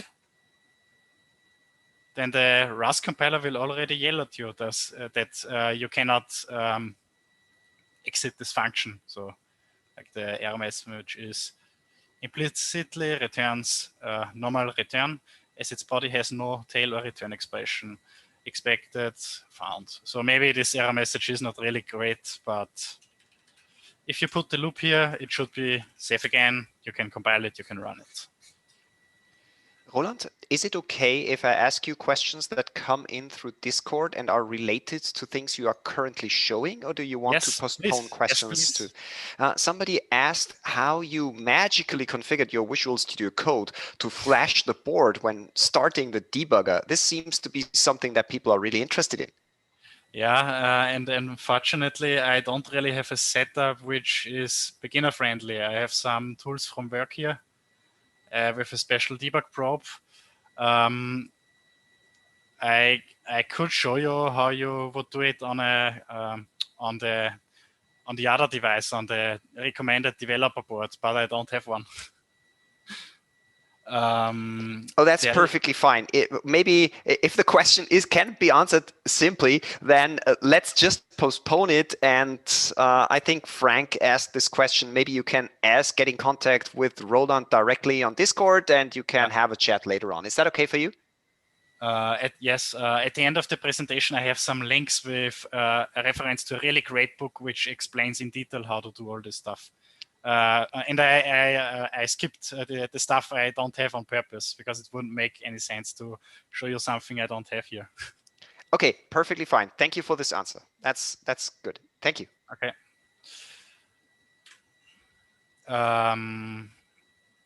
Yeah, this was all the project setup stuff which we currently did. I had something in the presentation also. And okay, nice reminder, we forgot something.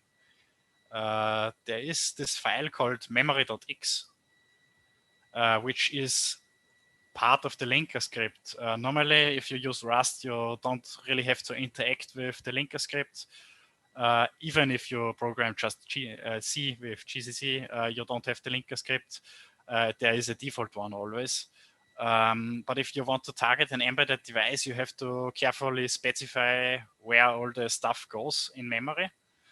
And in this example project setup, you just have to tweak the size of the internal flash where the program is stored and the size of the internal RAM, nothing else. So there is some magic happening behind the scenes with the build.rs script and so on, which transforms this into a full linker script, which tells the programmer, for example, where to load the file in memory and so on.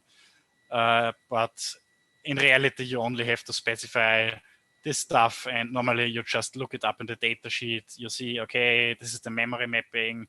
I have this much flash, I have this much RAM, done. Yeah, you don't really have to care about that. If you do embedded development with some vendor-specific tool, it would normally give you a GUI and it would generate tons of C code, which you have to link then. Can get really confusing. So I think that's actually also an improvement in the Rust space. Okay, so this is the main RS with the main function. Yes. And some stuff I didn't talk about, the entry macro, which provides the initialization of the microcontroller. It is a procedural macro, generates necessary pre-init. It sets some default exception handlers. A microcontroller has, some microcontrollers have exceptions like hardware events, which would diverge control flow to some error handler. And this error handler is set up also by this entry macro. It also resets memory and calls main. So now it's demo time, which I already did. Okay, and now let's start with the next topic. So we want to build a logic analyzer. We have to have communication with the PC to transfer all the logic data into an application which can display it. So for that, we will be using USB. And this is now about how we achieve USB communication with this microcontroller. I already talked about the peripheral access and Hulk rates. So in our demo project now, we don't have any of that. We just put the microcontroller up. We cannot even blink a lid. We cannot do anything. And because of that, we just add a couple of libraries which are specific to this microcontroller, which help us achieve all this stuff. So if you are looking for, if you don't know how to find this stuff, there is always Crates.io where you can search, but especially for embedded, there is this cool site called Awesome Embedded Rust, which is like a GitHub page with Awesome Embedded Rust. It's a GitHub page with a really big table of of crates, and it talks about what this crate is for, and you can look up, for example, if you have a microchip microcontroller, which I don't have here, you search for microchip, you click this link, and then you already see which microcontrollers are supported. So it's a little bit improved over Crates.io. Crates.io is just convoluted with other crates, and if you're working especially in the embedded space, you maybe want to use this page to find your crate. There are almost every crate is mentioned there. There are regular pull requests, and people add them even if the creator of the crate didn't know about the page. So it's a really cool project. For the hell to work, we have to, oops.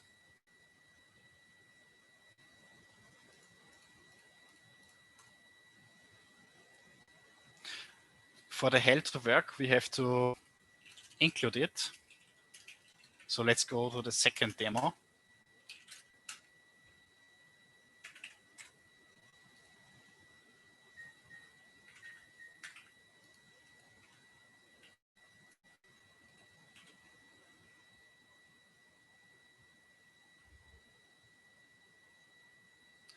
I hope it's big enough here. So you have to essentially include this hardware abstraction layer crate, which is specific to this microcontroller. Otherwise, it won't be linked and you cannot use it. As soon as you use it, like just use STM32 F1XX HAL, yes, just like that. It is already included on the project and you can start using all that stuff.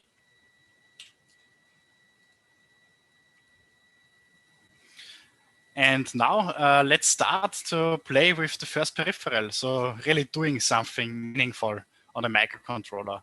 I have some code snippets now in the presentation for code in smaller scopes, which can be actually put in the presentation. For some stuff later, I will just show you through the actual code in VS Code because it's rather much, it's more code. So what we do here is we import the peripheral access crate from the HAL. So the HAL has a dependency on the peripheral access crate. It's like a recursive, or how do you call it? Yeah, a recursive dependency. And we just import this peripheral access crate here. And now the peripheral access crate has this cool struct called peripherals. And we can just call the take function, which returns us a handle to all the peripherals in the microcontroller. We have to unwrap this here because potentially if you call this take function multiple times, it would yield multiple references to the peripherals, and that is not really safe. So you cannot have two execution contexts with the same peripherals. You get locking problems, borrow checking errors, and so on. So it will return an option and you have to unwrap it here. If it is not available anymore, the microcontroller will just panic. There is also the second set of peripherals, which is called core peripherals. It's separated from the main peripherals. The main peripherals are always specific to the microcontroller. So this is going to be about which pins does it have, what hardware is there, does it have USB or not. And the core peripherals is something which is common for all ARM microcontrollers. So there is, for example, this hardware called the SysTick. It's a timer which gives you a time base, like an RTC, not even RTC. It just gives you a time base, and it is available in all ARM microcontrollers. So it's separated here that you can properly use it and maybe abstract over the one thing without abstracting over the other thing. And we have to use two of the peripherals here at the beginning to use USB, which is the clock control unit and the flash. The clock control unit called RCC here. I don't really know why they always use small terms like that. I would actually greatly prefer if they would write peripherals dot register clock control, but that's maybe something in the embedded space where the people really like to use short names for everything.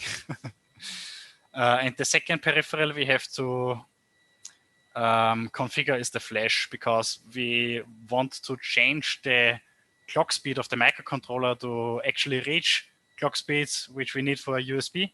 And for that, we also have to change some parameters in the flash that a microcontroller can still execute code. If you change like one parameter and don't change the other one, which is incompatible, then the whole thing will fail, which is really common in the embedded space and in Rust actually here, in comparison to other abstraction layers in C and so on. This is safe. So there are safe abstractions with builder patterns and so on, with checks and asserts to really make sure you don't break your hardware while you use the hardware. This constraint call here actually converts these peripherals into the HAL variant. So if you remember, we use here the peripheral access crate to extract the raw peripherals, which just have a really unsafe raw interface. And if you call the constraint method on them, it will automatically convert them to the HAL counterpart if one exists, and give you back a safe object to interact with your hardware.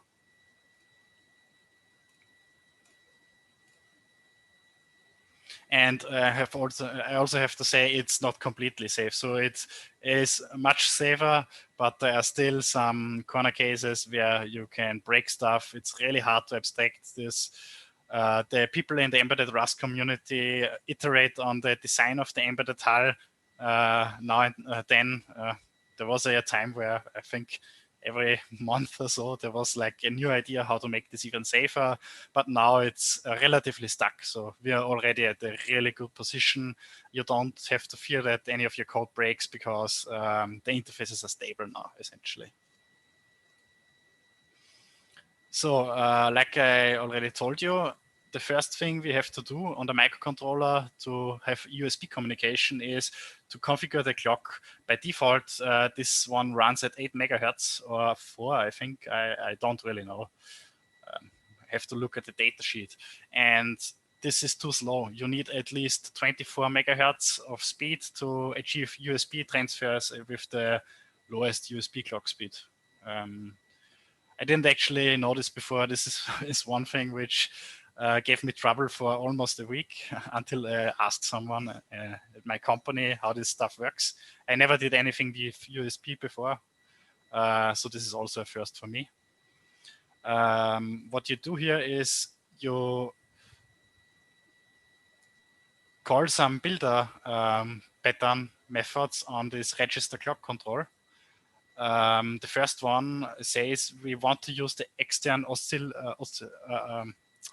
the extern clock. The microcontroller has an intern clock and an extern clock, and the clock is essentially the thing which gives a normal CPU its clock speed. So if you talk, for example, about a 1 gigahertz CPU, it essentially means that there is a clock which drives the CPU at 1 gigahertz, and it can sample events at 1 gigahertz, maybe run instructions at 1 gigahertz, which is not really true, but yeah. And we tell it here with the first line that we want to use an external clock, which has 8 megahertz. You have to correctly define this here, what actually is on your board, and on our board, we have an external 8 megahertz clock. The next thing we configure is that we want to run the internal system clock at 48 megahertz. So you may be asking yourself, why, how does this work if you just supply the chip with 8 megahertz? How can it run at 48 internal? It's something called a phase lock loop. It's like a trick with some resistors, transistors, and stuff like that to essentially make the clock go faster, but it's not as accurate. So you cannot create an 1 gigahertz clock with a phase lock looped out of 8 megahertz. You maybe need half a gigahertz to reach a clock speed this fast. And the last line is some other clock in the system, actually the USB clock, which we configure at 24 megahertz.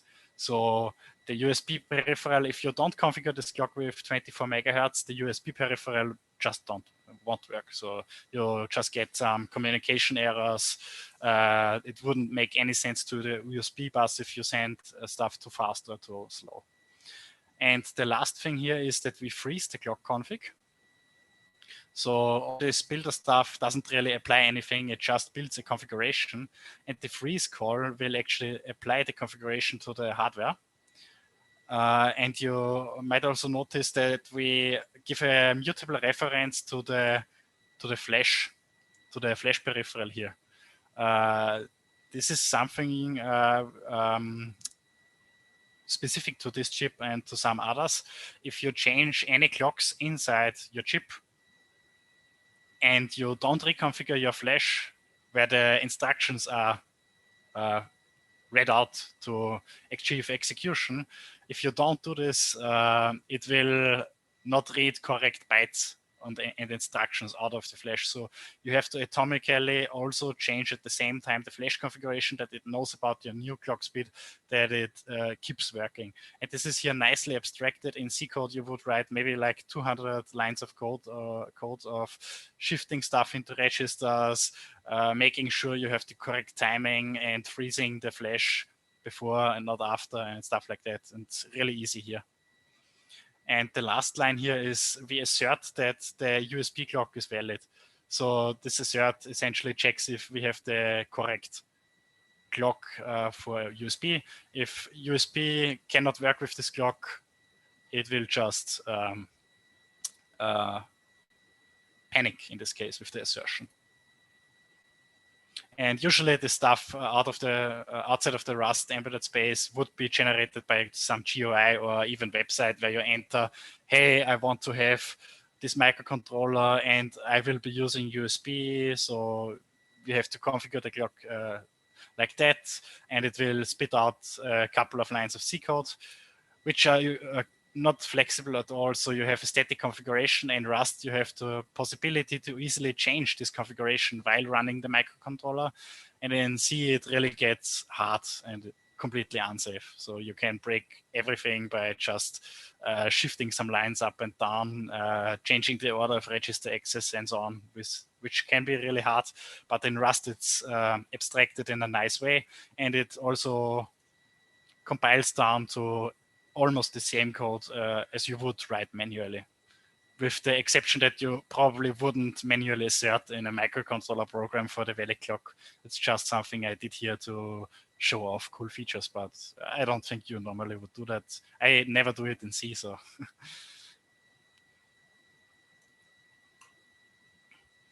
Okay, now we have the, yeah? Hello? We are here. Everything's fine. I thought you said something. No, I didn't. In fact, we have two small questions concerning your please. previous slide. I'm not sure if it fits. I will read it out. The first one was, why are the peripherals mutable? And the second was, is there a specific purpose why the internal clock is specified to be twice as fast as USB? Again, the question about the clock. Okay, I will start with the first one. Yep. The peripherals are mutable because in later code I will mutate the peripherals. So it isn't really visible here on this page. But I have to have mutable access to the register clock control and the flash to apply this configuration. These methods all take a mutable reference to the clock peripheral. And about the clock, what was the question? The question was if there is a specific purpose why you have one clock speed at 24 and the other exactly twice as fast, 48. No, there is no specific purpose. It's just the standard configuration you would use for this microcontroller to do USB. I think you can tweak it a little bit. It will yell at you if it's not possible. The important thing is here that you have to reach 24 megahertz on the USB clock. And I think this is actually the maximum speed which we can achieve in the whole microcontroller here to get it running as fast as possible. Okay, thank you.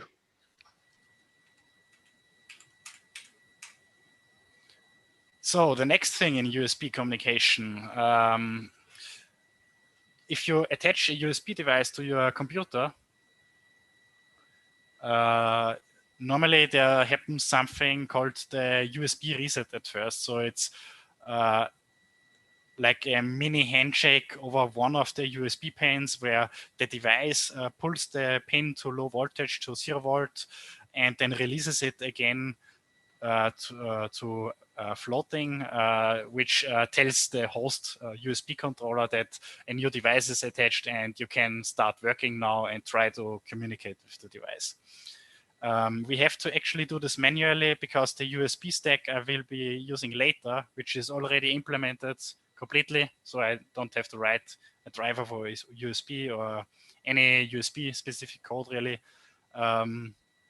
This has to be external because in some configurations you may want to have an alternative reset or you have multiple ports or stuff like that. So it didn't really make much sense to include it in the common abstraction from USB. Also because it's just like 1, 2, 3, 4, 5, 6 lines of code. So yeah, don't really care about that. So the first thing, we get access to a new peripheral. So if you remember, peripherals has all the peripherals stored. And in peripherals, we have this GPOA peripheral, which is essentially, I can show it to you, one of these general input-output pins is the GPOA, and it contains, I think, 32 pins. So it's like a collection of 32 pins, which you can use to drive voltage, read voltage, and so on. And we use the split method here, which is similar to the constraint method. So the GPOA is a peripheral access low-level abstraction, and we tell it to split it. And if it is splitted, it will give us back an object which is like a struct with all the pins separately. So you could use GPOA.PR11, PR12, which you can see here. If we don't use the split, you would have to interact with it directly with some bit shift stuff. And we also need to give it a reference to the register clock control again here. Normally in a modern microcontroller, everything is disabled. It does power saving by gating off or disabling clocks for specific peripherals. So even if we configured the clocks before, almost all peripherals don't have any clock input to save energy.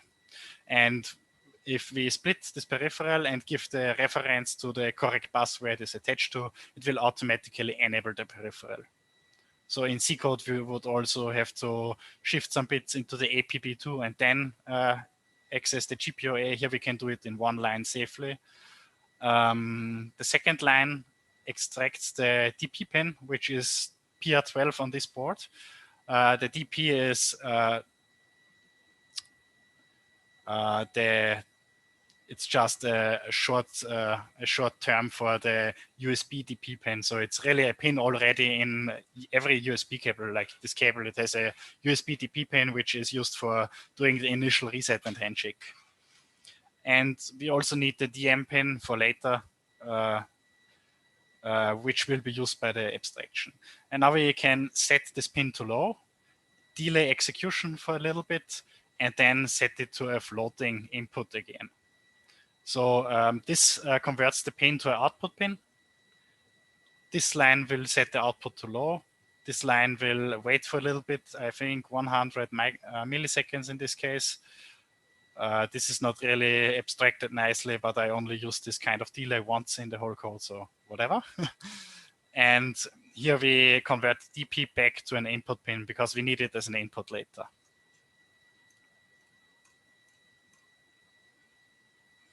And now we have to set up the USB stack, which is already provided in a crate, which is called USB device. We need some static variables here for the USB bus and the USB device, because some of the USB stack will be running in interrupts. And if you don't know, an interrupt is something which can interrupt the currently running code, like in the main function, do a jump in hardware to the interrupt handler, really quickly do some stuff there in its own execution context, and then return back to the main execution context. And this is normally used for reacting to, if you want to really react really fast to something.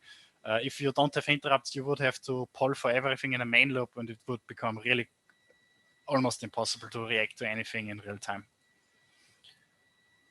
The next thing here is in the main function, we need to create an USB peripheral. It's something provided by the USB device crate.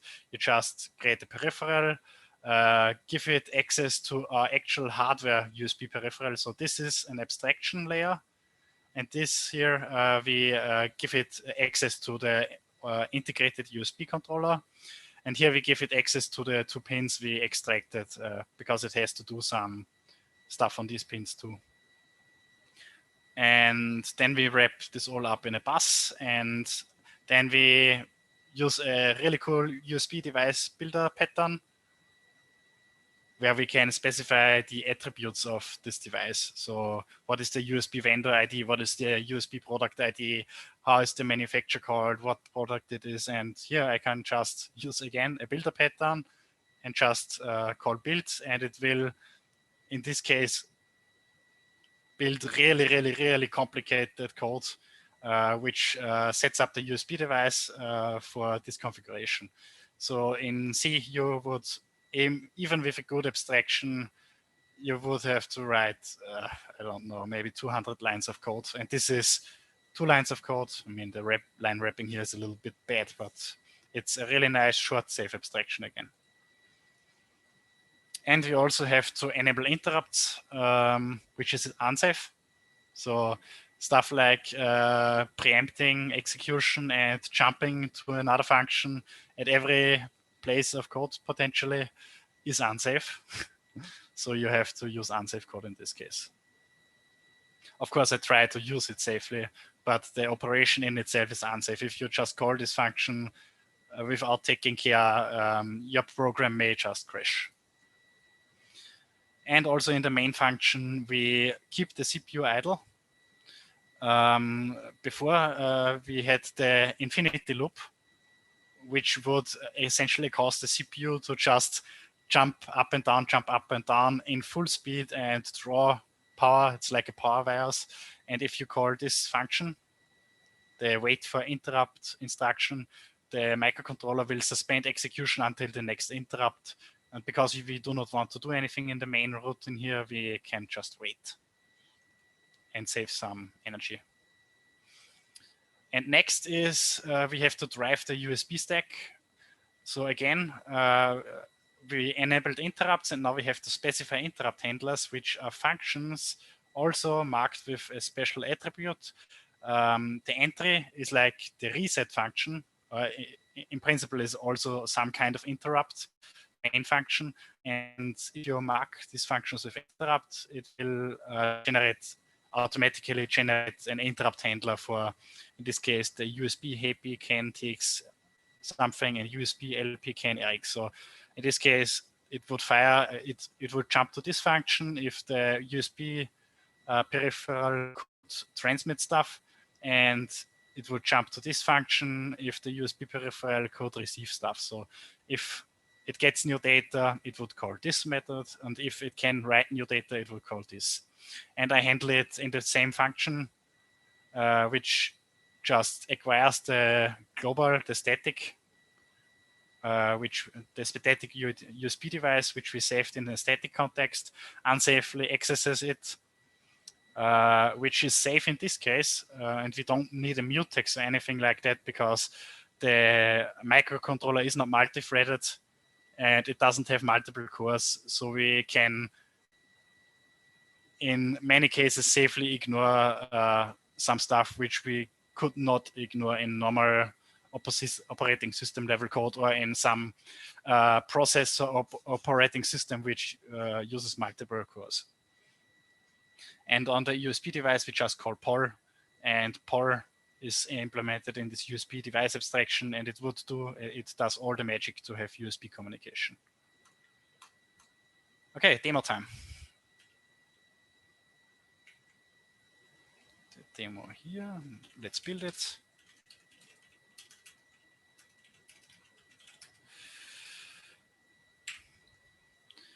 Let's add a breakpoint to main. So you can see here is already a lot of code. I did jump over a couple of things in the presentation, but it's essentially the most important stuff was covered in the presentation. Just add a breakpoint here, build it, and then flash it and run it. F5. Whoops, I think I have a breakpoint too much somewhere. Let's do this again.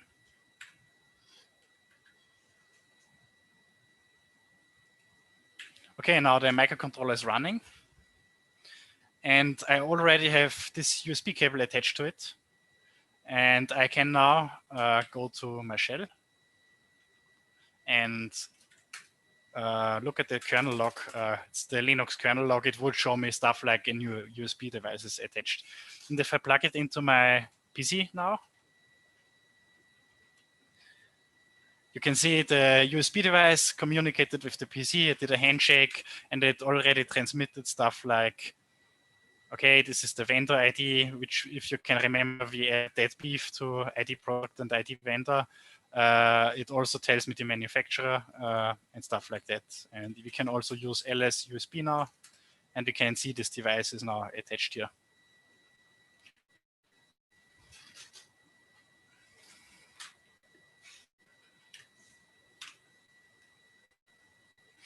Okay, so now we have a basic microcontroller running a USB stack with a little bit of communication and a handshake.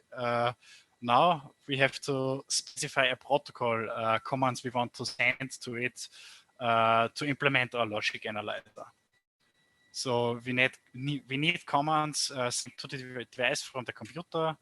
One command would be start capturing with what is the frequency. For example, start capturing at 2 kilohertz and give me samples of the pins in 2 kilohertz. And we need a stop command to stop capturing. And we will be using USB interrupts, USB interrupt transfers for that. Doesn't really have to do anything with interrupts from before. It's just called like that. The USB specification is in places dumb and really complicated. I don't understand it fully myself. I'm really happy I got it working to this level. So USB is really a really advanced topic in embedded normally. But with Rust, it's easy. And we also need a channel from the device to the PC to send back our data of captured logic levels or analog voltages and so on. And this is potentially a lot of data. If we sample our pins at maybe a megahertz, it would generate a lot of data. So we use, in this case, 64 byte USB packets because this specific hardware has a maximum transfer rate of 64 bytes. In bigger devices, you can get it up to maybe 500 bytes, but this one only supports that much. And we will be packing our logic levels of all our pins into different bits. So 1 byte will contain the logic level of pin 0 in the first bit, the logic level of pin 1 in the second bit, and so on. And we will be using USB bulk transfers. Okay, let's specify the protocol in some nice Rust code, in some nice abstraction. We will be using a text enum for the commands. If you don't know what a text enum is, it's essentially an enumeration which can contain data. So in this case, you see command does not contain any data, and the start command contains one field, and the type of the field is hertz. Hertz is, maybe I should have included here the definition of hertz. Hertz is just a number. So 4 hertz, 5 hertz, 10 hertz. It's just a wrapper over an integer.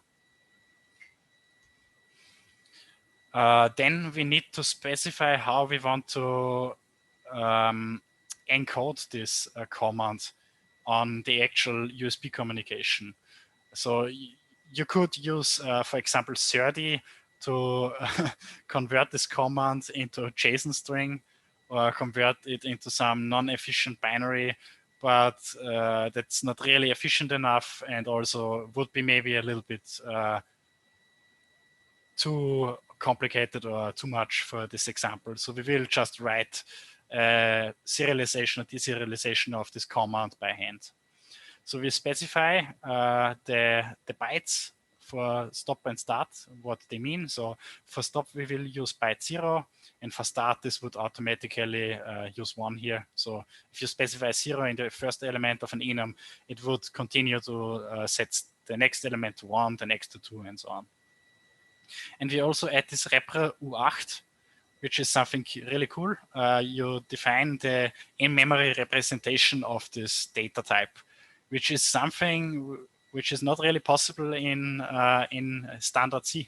Even in the new C11 and C17 standard, you cannot really specify the representation of enumeration, for example, in memory, unless you use some vendor-specific compiler extension. But this is standard Rust. And now we write a little pass function to like pass the USB packet we get here. The bytes is the USB packet, the command, and we pass it into a nice command. And if the command is not passable, if it's invalid, we just return none. So first check if the first byte is in the valid range. I use this end marker here. If it's not in the valid range, just return none. The error handling can be done on a higher level. And then some more unsafe code. Because we specified that the command operation enum has a representation of U8, we can safely, after verifying that all we are in a valid range, we can safely transmute this first byte of this byte slice into a command operation.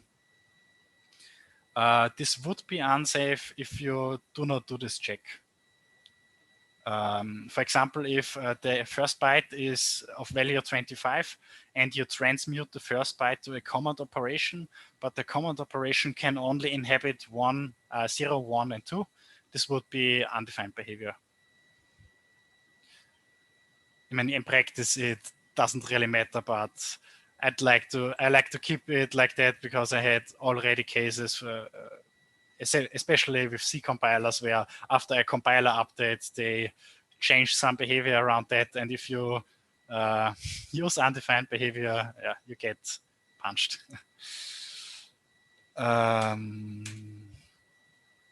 And then the last step in this pass function, this is part of the pass function, we match on the operation, on the opcode. In case of stop, we just return a stop command, valid stop command.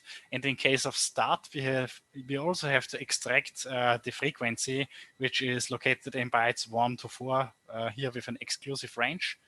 We just we create a subslice of all the bytes from bytes 1 to 4, call the try-into method, which converts the slice. It's a newer function in Rust 1.36 or 38, I think. It's a function that can automatically convert small slices into their respective arrays, fixed size arrays. And then we return this start command, and this value, which is a 4-byte array now, we read a 32-bit integer from it and convert it into hertz. And we have to use this from LA bytes function here, because in theory, the byte order on our PC or on our microcontroller could be different. So different platforms have different representations of how an integer can look in memory, and Rust has this nice abstraction where we can just say, hey, my bytes are always in little endian. I want to read U32 from it, so just call from LA bytes, from little endian bytes. In C, there are a couple of weird macros, or people write some bit shift magic themselves, and it always looks completely stupid in my opinion. But yeah, in Rust we abstract stuff like that also. We like abstractions. And in the case the opcode is invalid, we call the unreachable hint.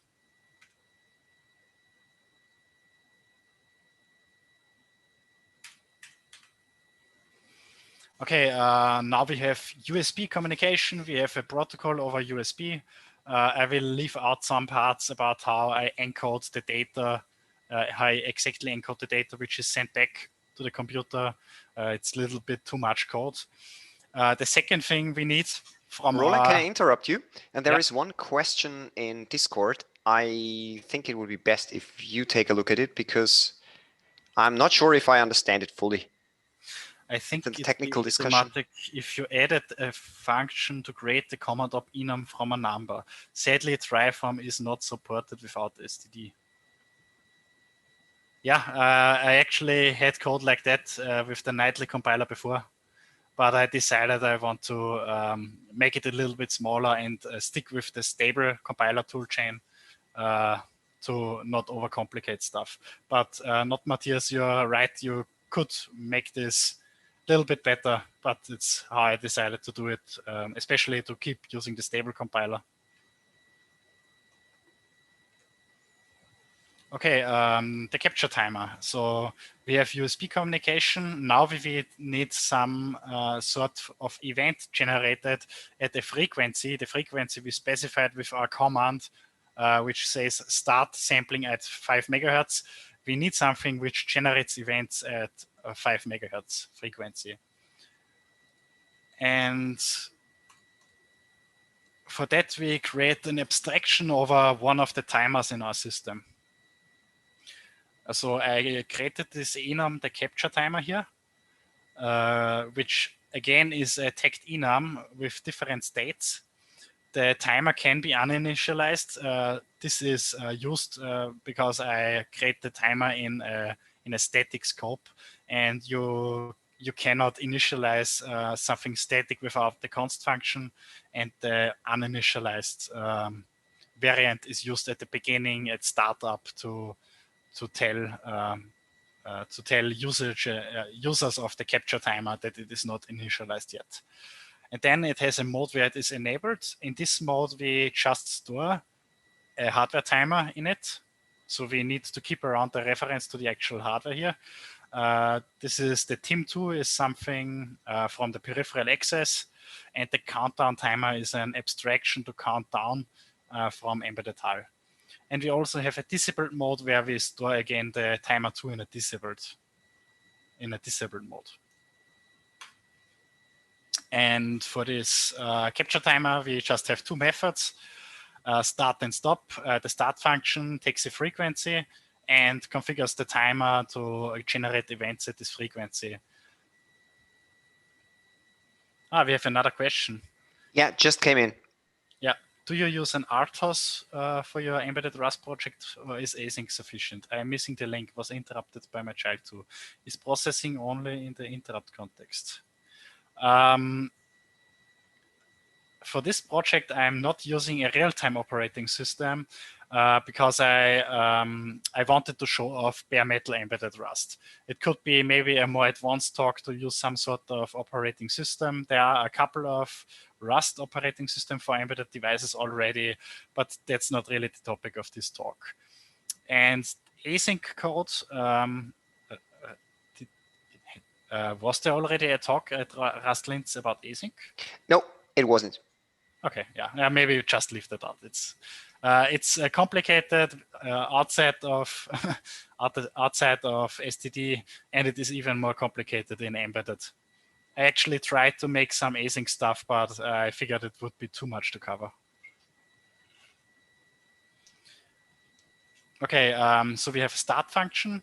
The start function has to apply here a trick because the borrow checker is getting in our way. So this is the first time in the whole project where maybe C would be better. You can work around it in Rust, but the borrow checker here gets into the way. The problem here is that we have a mutable reference to the capture timer with all the arguments. And in this function, we want to mutate the internal state of the hardware and also replace the enum variant, which we used in the capture timer here. So we want to go from this disabled mode or from the uninitialized mode to the enabled mode. And to do this, we would have to replace the entire variable here. And that, unfortunately, does not work with the current implementation of the borrow checker without some hacks, because it cannot really. I think the problem is that you are not allowed to move out variables from a mutable reference. You can only move out members of a struct or an enum if it is an owned variable. So because it is only a mutable reference, we cannot move the peripheral out of the abstraction. And we apply here the small trick, which is a nice tip. I use it, maybe I use it too often. So I'm not really thinking about how I could work with the borrow checker here. I just always apply this trick if it can be applied. I just create another variable of capture timer. So this is essentially the same type as self. And then I use this mem swap function to swap the other uninitialized timer with the actual current timer. And this would essentially save an uninitialized timer back to the global one. And we have now in other the original timer, which is now owned here. It's no reference. And then we just match or use pattern matching here to match if it is actually disabled. So if let syntax, if you don't know it, it is essentially a match just a little bit smaller. So this means if let we assign other to this construct, then it will destructure the variable and extract the internal timer here, but only if the variant in other is a capture timer disabled. In all other cases, it would go to the else path here. And if we could extract the peripheral here, we use some embedded hull stuff to start the countdown timer at this frequency. And we also have to call this timer listen function from embedded hull to tell the hardware to actually generate events. Otherwise, it wouldn't generate any events. And then we overwrite the old the variable, the static variable, the variable from outside self with a new capture timer, in this case enabled, and we wrap the timer now. This is working now because we already have an owned variable in timer and other, and we can just overwrite it. And to be really, you have to be really careful with this trick. You have to swap back the original variable in all cases where you do not modify it. So if I didn't have this else case, after returning from the start function, we would have an uninitialized timer in many cases. So we don't want that. So in the else case, we swap it back. So all this stuff with the mem swap, with the, not the pattern matching itself, but the else mem swap again is a trick to get around the borrow checker. And here's the stop function, essentially the same thing, just in backwards. We also apply this mem swap trick, and we go from the enabled to the disabled state here, and we just have to unlisten, call unlist on it, and release the timer with the release function from embedded hull. Okay, now we have USB communication, a USB protocol, which says how you can start, stop stuff. We also have a way to generate events. What we are missing now is how these events are used to capture the logic levels. But I will just show you that in the code itself in the final project.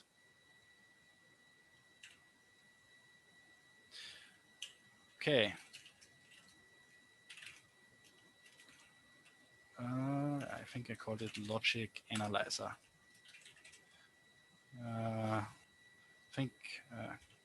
Let me just check if I didn't do anything bad here. Maybe. Let's just look here. So we close this.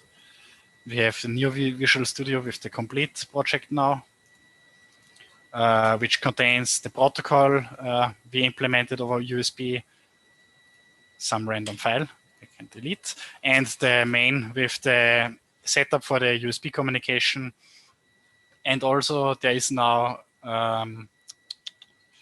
this interrupt handler. So if you remember, we used timer 2 to generate events. I use it here now in another interrupt handler, like the USB interrupt handlers, to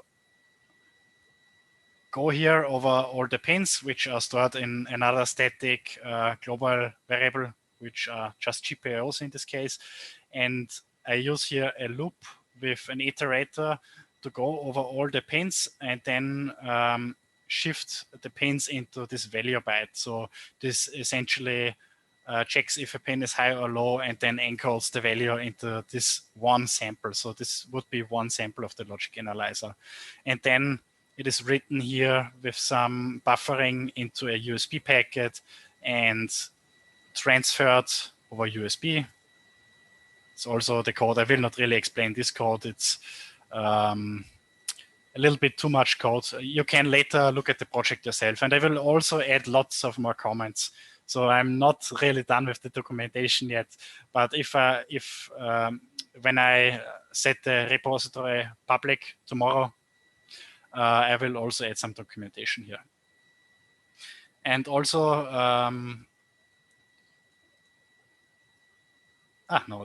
we can ignore this. This is something important in interrupt handling. If you are at the end of an interrupt, you have to clear the necessary flags, which you can do with this timer wait here. Okay, then let's just do a demo. Let's first flash or build it.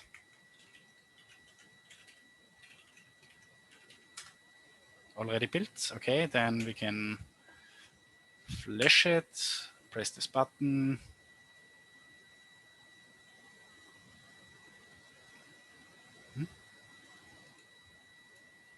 I hope it worked. Looks good, at least. Okay, now the full logic analyzer is running. It's not connected via USB, so we can go back here and read the kernel log, connect the USB device. It is attached now with full functionality, and I have here now a test Python script which implements a program on the computer which reads data from the USB device and displays it with matplotlib. It's not really great. It's not really my thing, but I can show it to you. So it connects to the logic analyzer, and now you can see here this diagram with a logic level of 0. And if I take now some cables and apply some voltage here. Oops, be careful.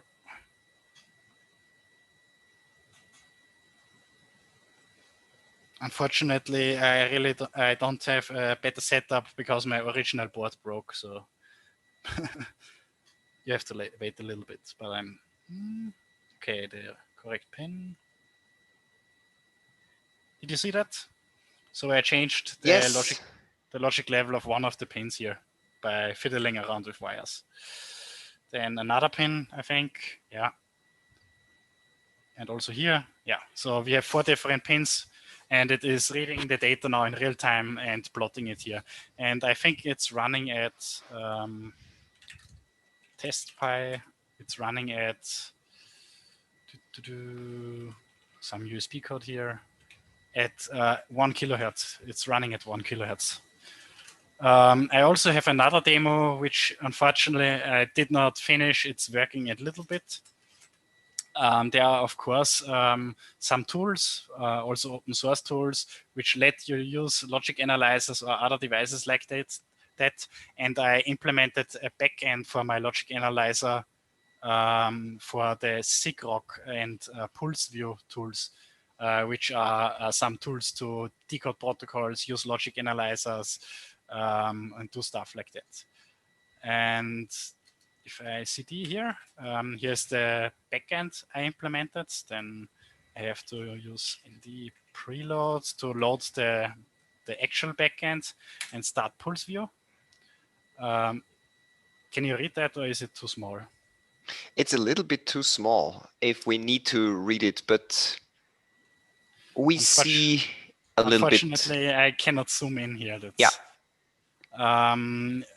Maybe you see it, but it already discovered the logic analyzer. So it is already selected and connected, and it also created four digital pins automatically. So the configuration is applied correctly. It knows that this device has 4 digital input outputs, and it also knows supported sample rates.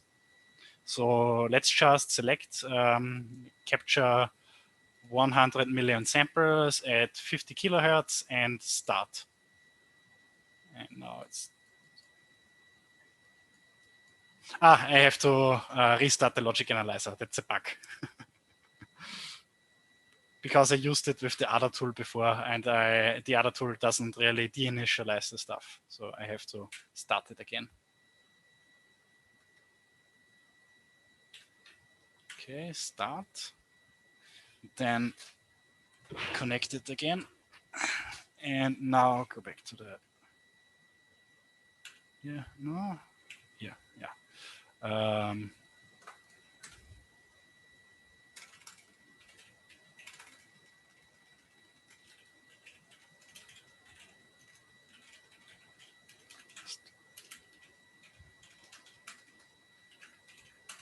restart it again.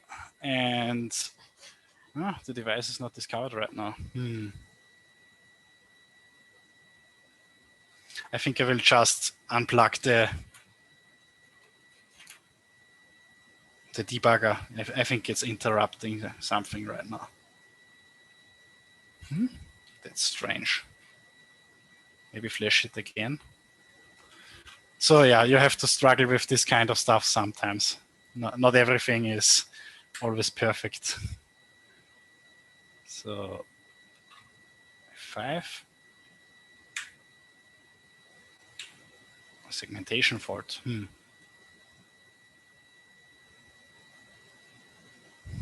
If I unplug it maybe, then try again.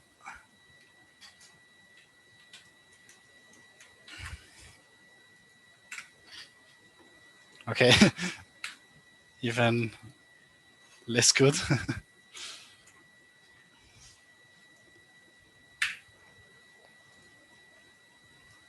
I think there's something with my computer with the USB bus. Maybe I shorted some pin. Yeah, that's absolutely no problem. We already saw the demo before. Yeah, then let's just skip the actual logic analyzer demo. Yeah, I think we are really good here. Roland, it was a thriller. For me, it was really a thriller up to here. And I'm not sure if you're already done or if you still have a little bit. Yes, I think we can do a Q&A session. I think the page is missing here. I have some links here. So there is the logic analyzer. I will put it online tomorrow, maybe. I will also maybe. And you mentioned a book. Yeah, here's the starting page for embedded Rust. It's on the official Rustlang page, which links you some nice and good resources. And I also have some links directly here. The embedded Rust book, which is like, I think the third book already covering embedded Rust. There were a couple of other iterations from other people, but there is now this embedded Rust working group which came together and wrote this larger book. So it's maybe not the quality of the official Rust book yet, but it's developed like the official Rust book, also with free online. Maybe it will even get a real book. But it contains a really nice tutorial on embedded Rust. It will even cover some more stuff, but it's for embedded developers. There is also another book which is for not embedded developers, but I think I'm missing the link here. It's also referenced in the Rustlang embedded site. So, and I have also linked here the awesome embedded Rust page I showed, so you can find your abstractions over your hardware.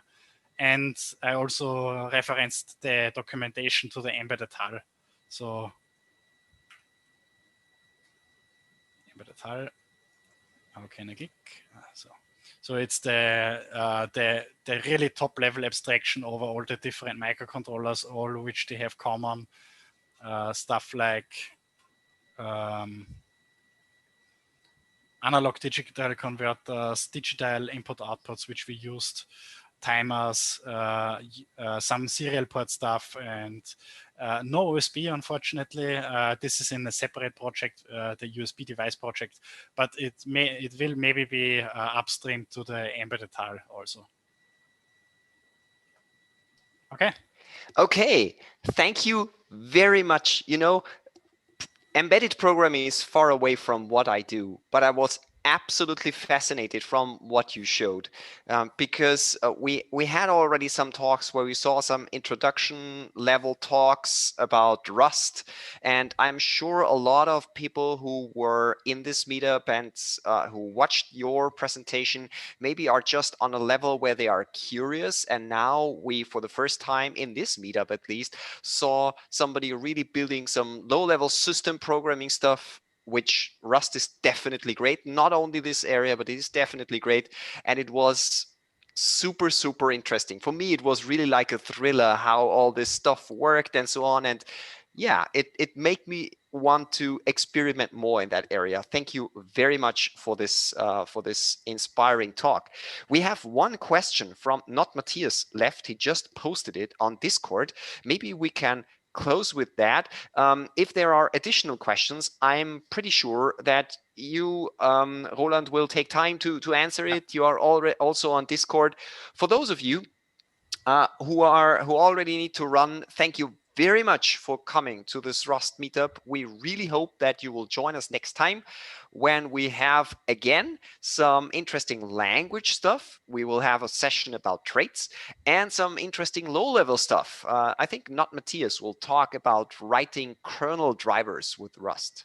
Yeah, so with that, I'm already very. I want to see it. Yes. yeah, very good. And with that, again, thank you. And now let's dive into the remaining questions. And maybe you can take a look at the one from not Matthias, and maybe you will spend another few minutes answering it. Thank you, Roland, again. Thank you very much.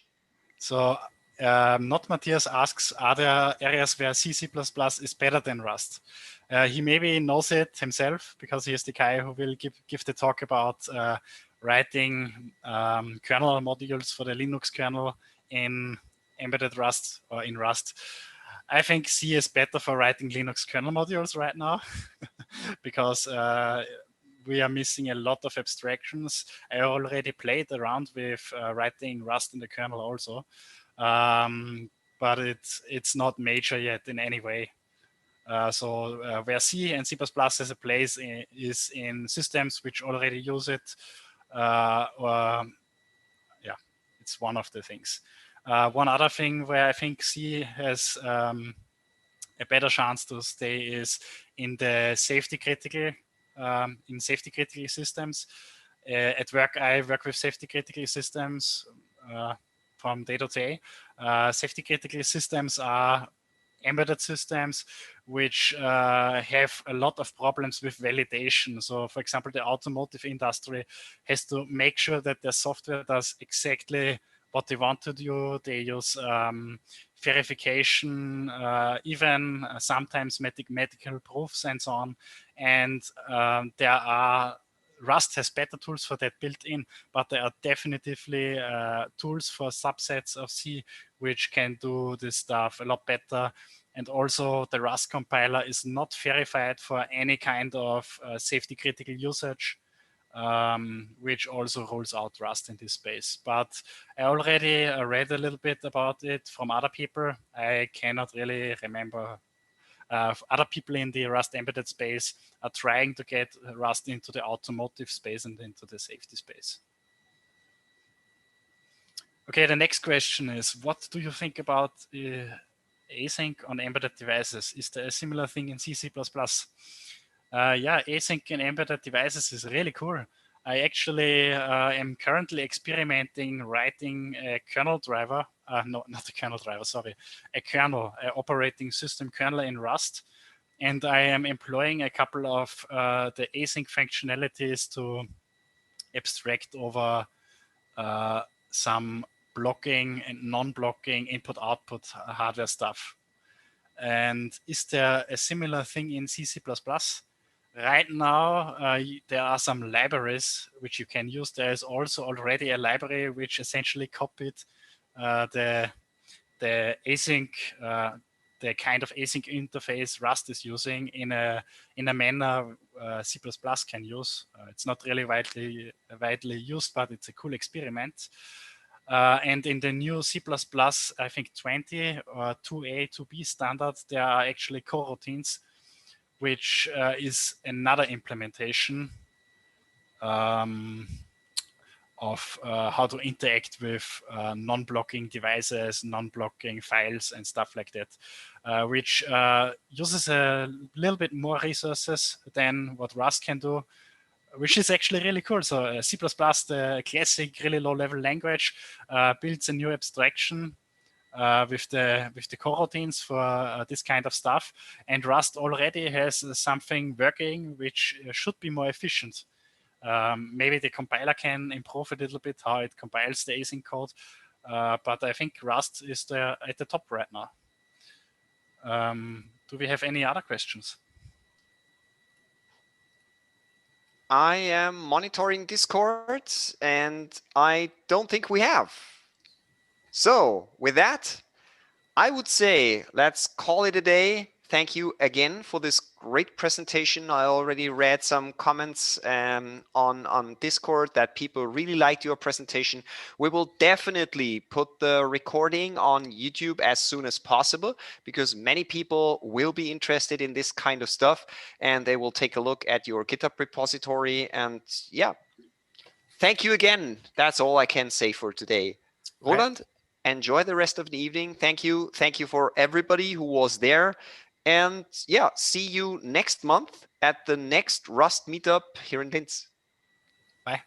Bye. Goodbye. Have a nice evening. You too.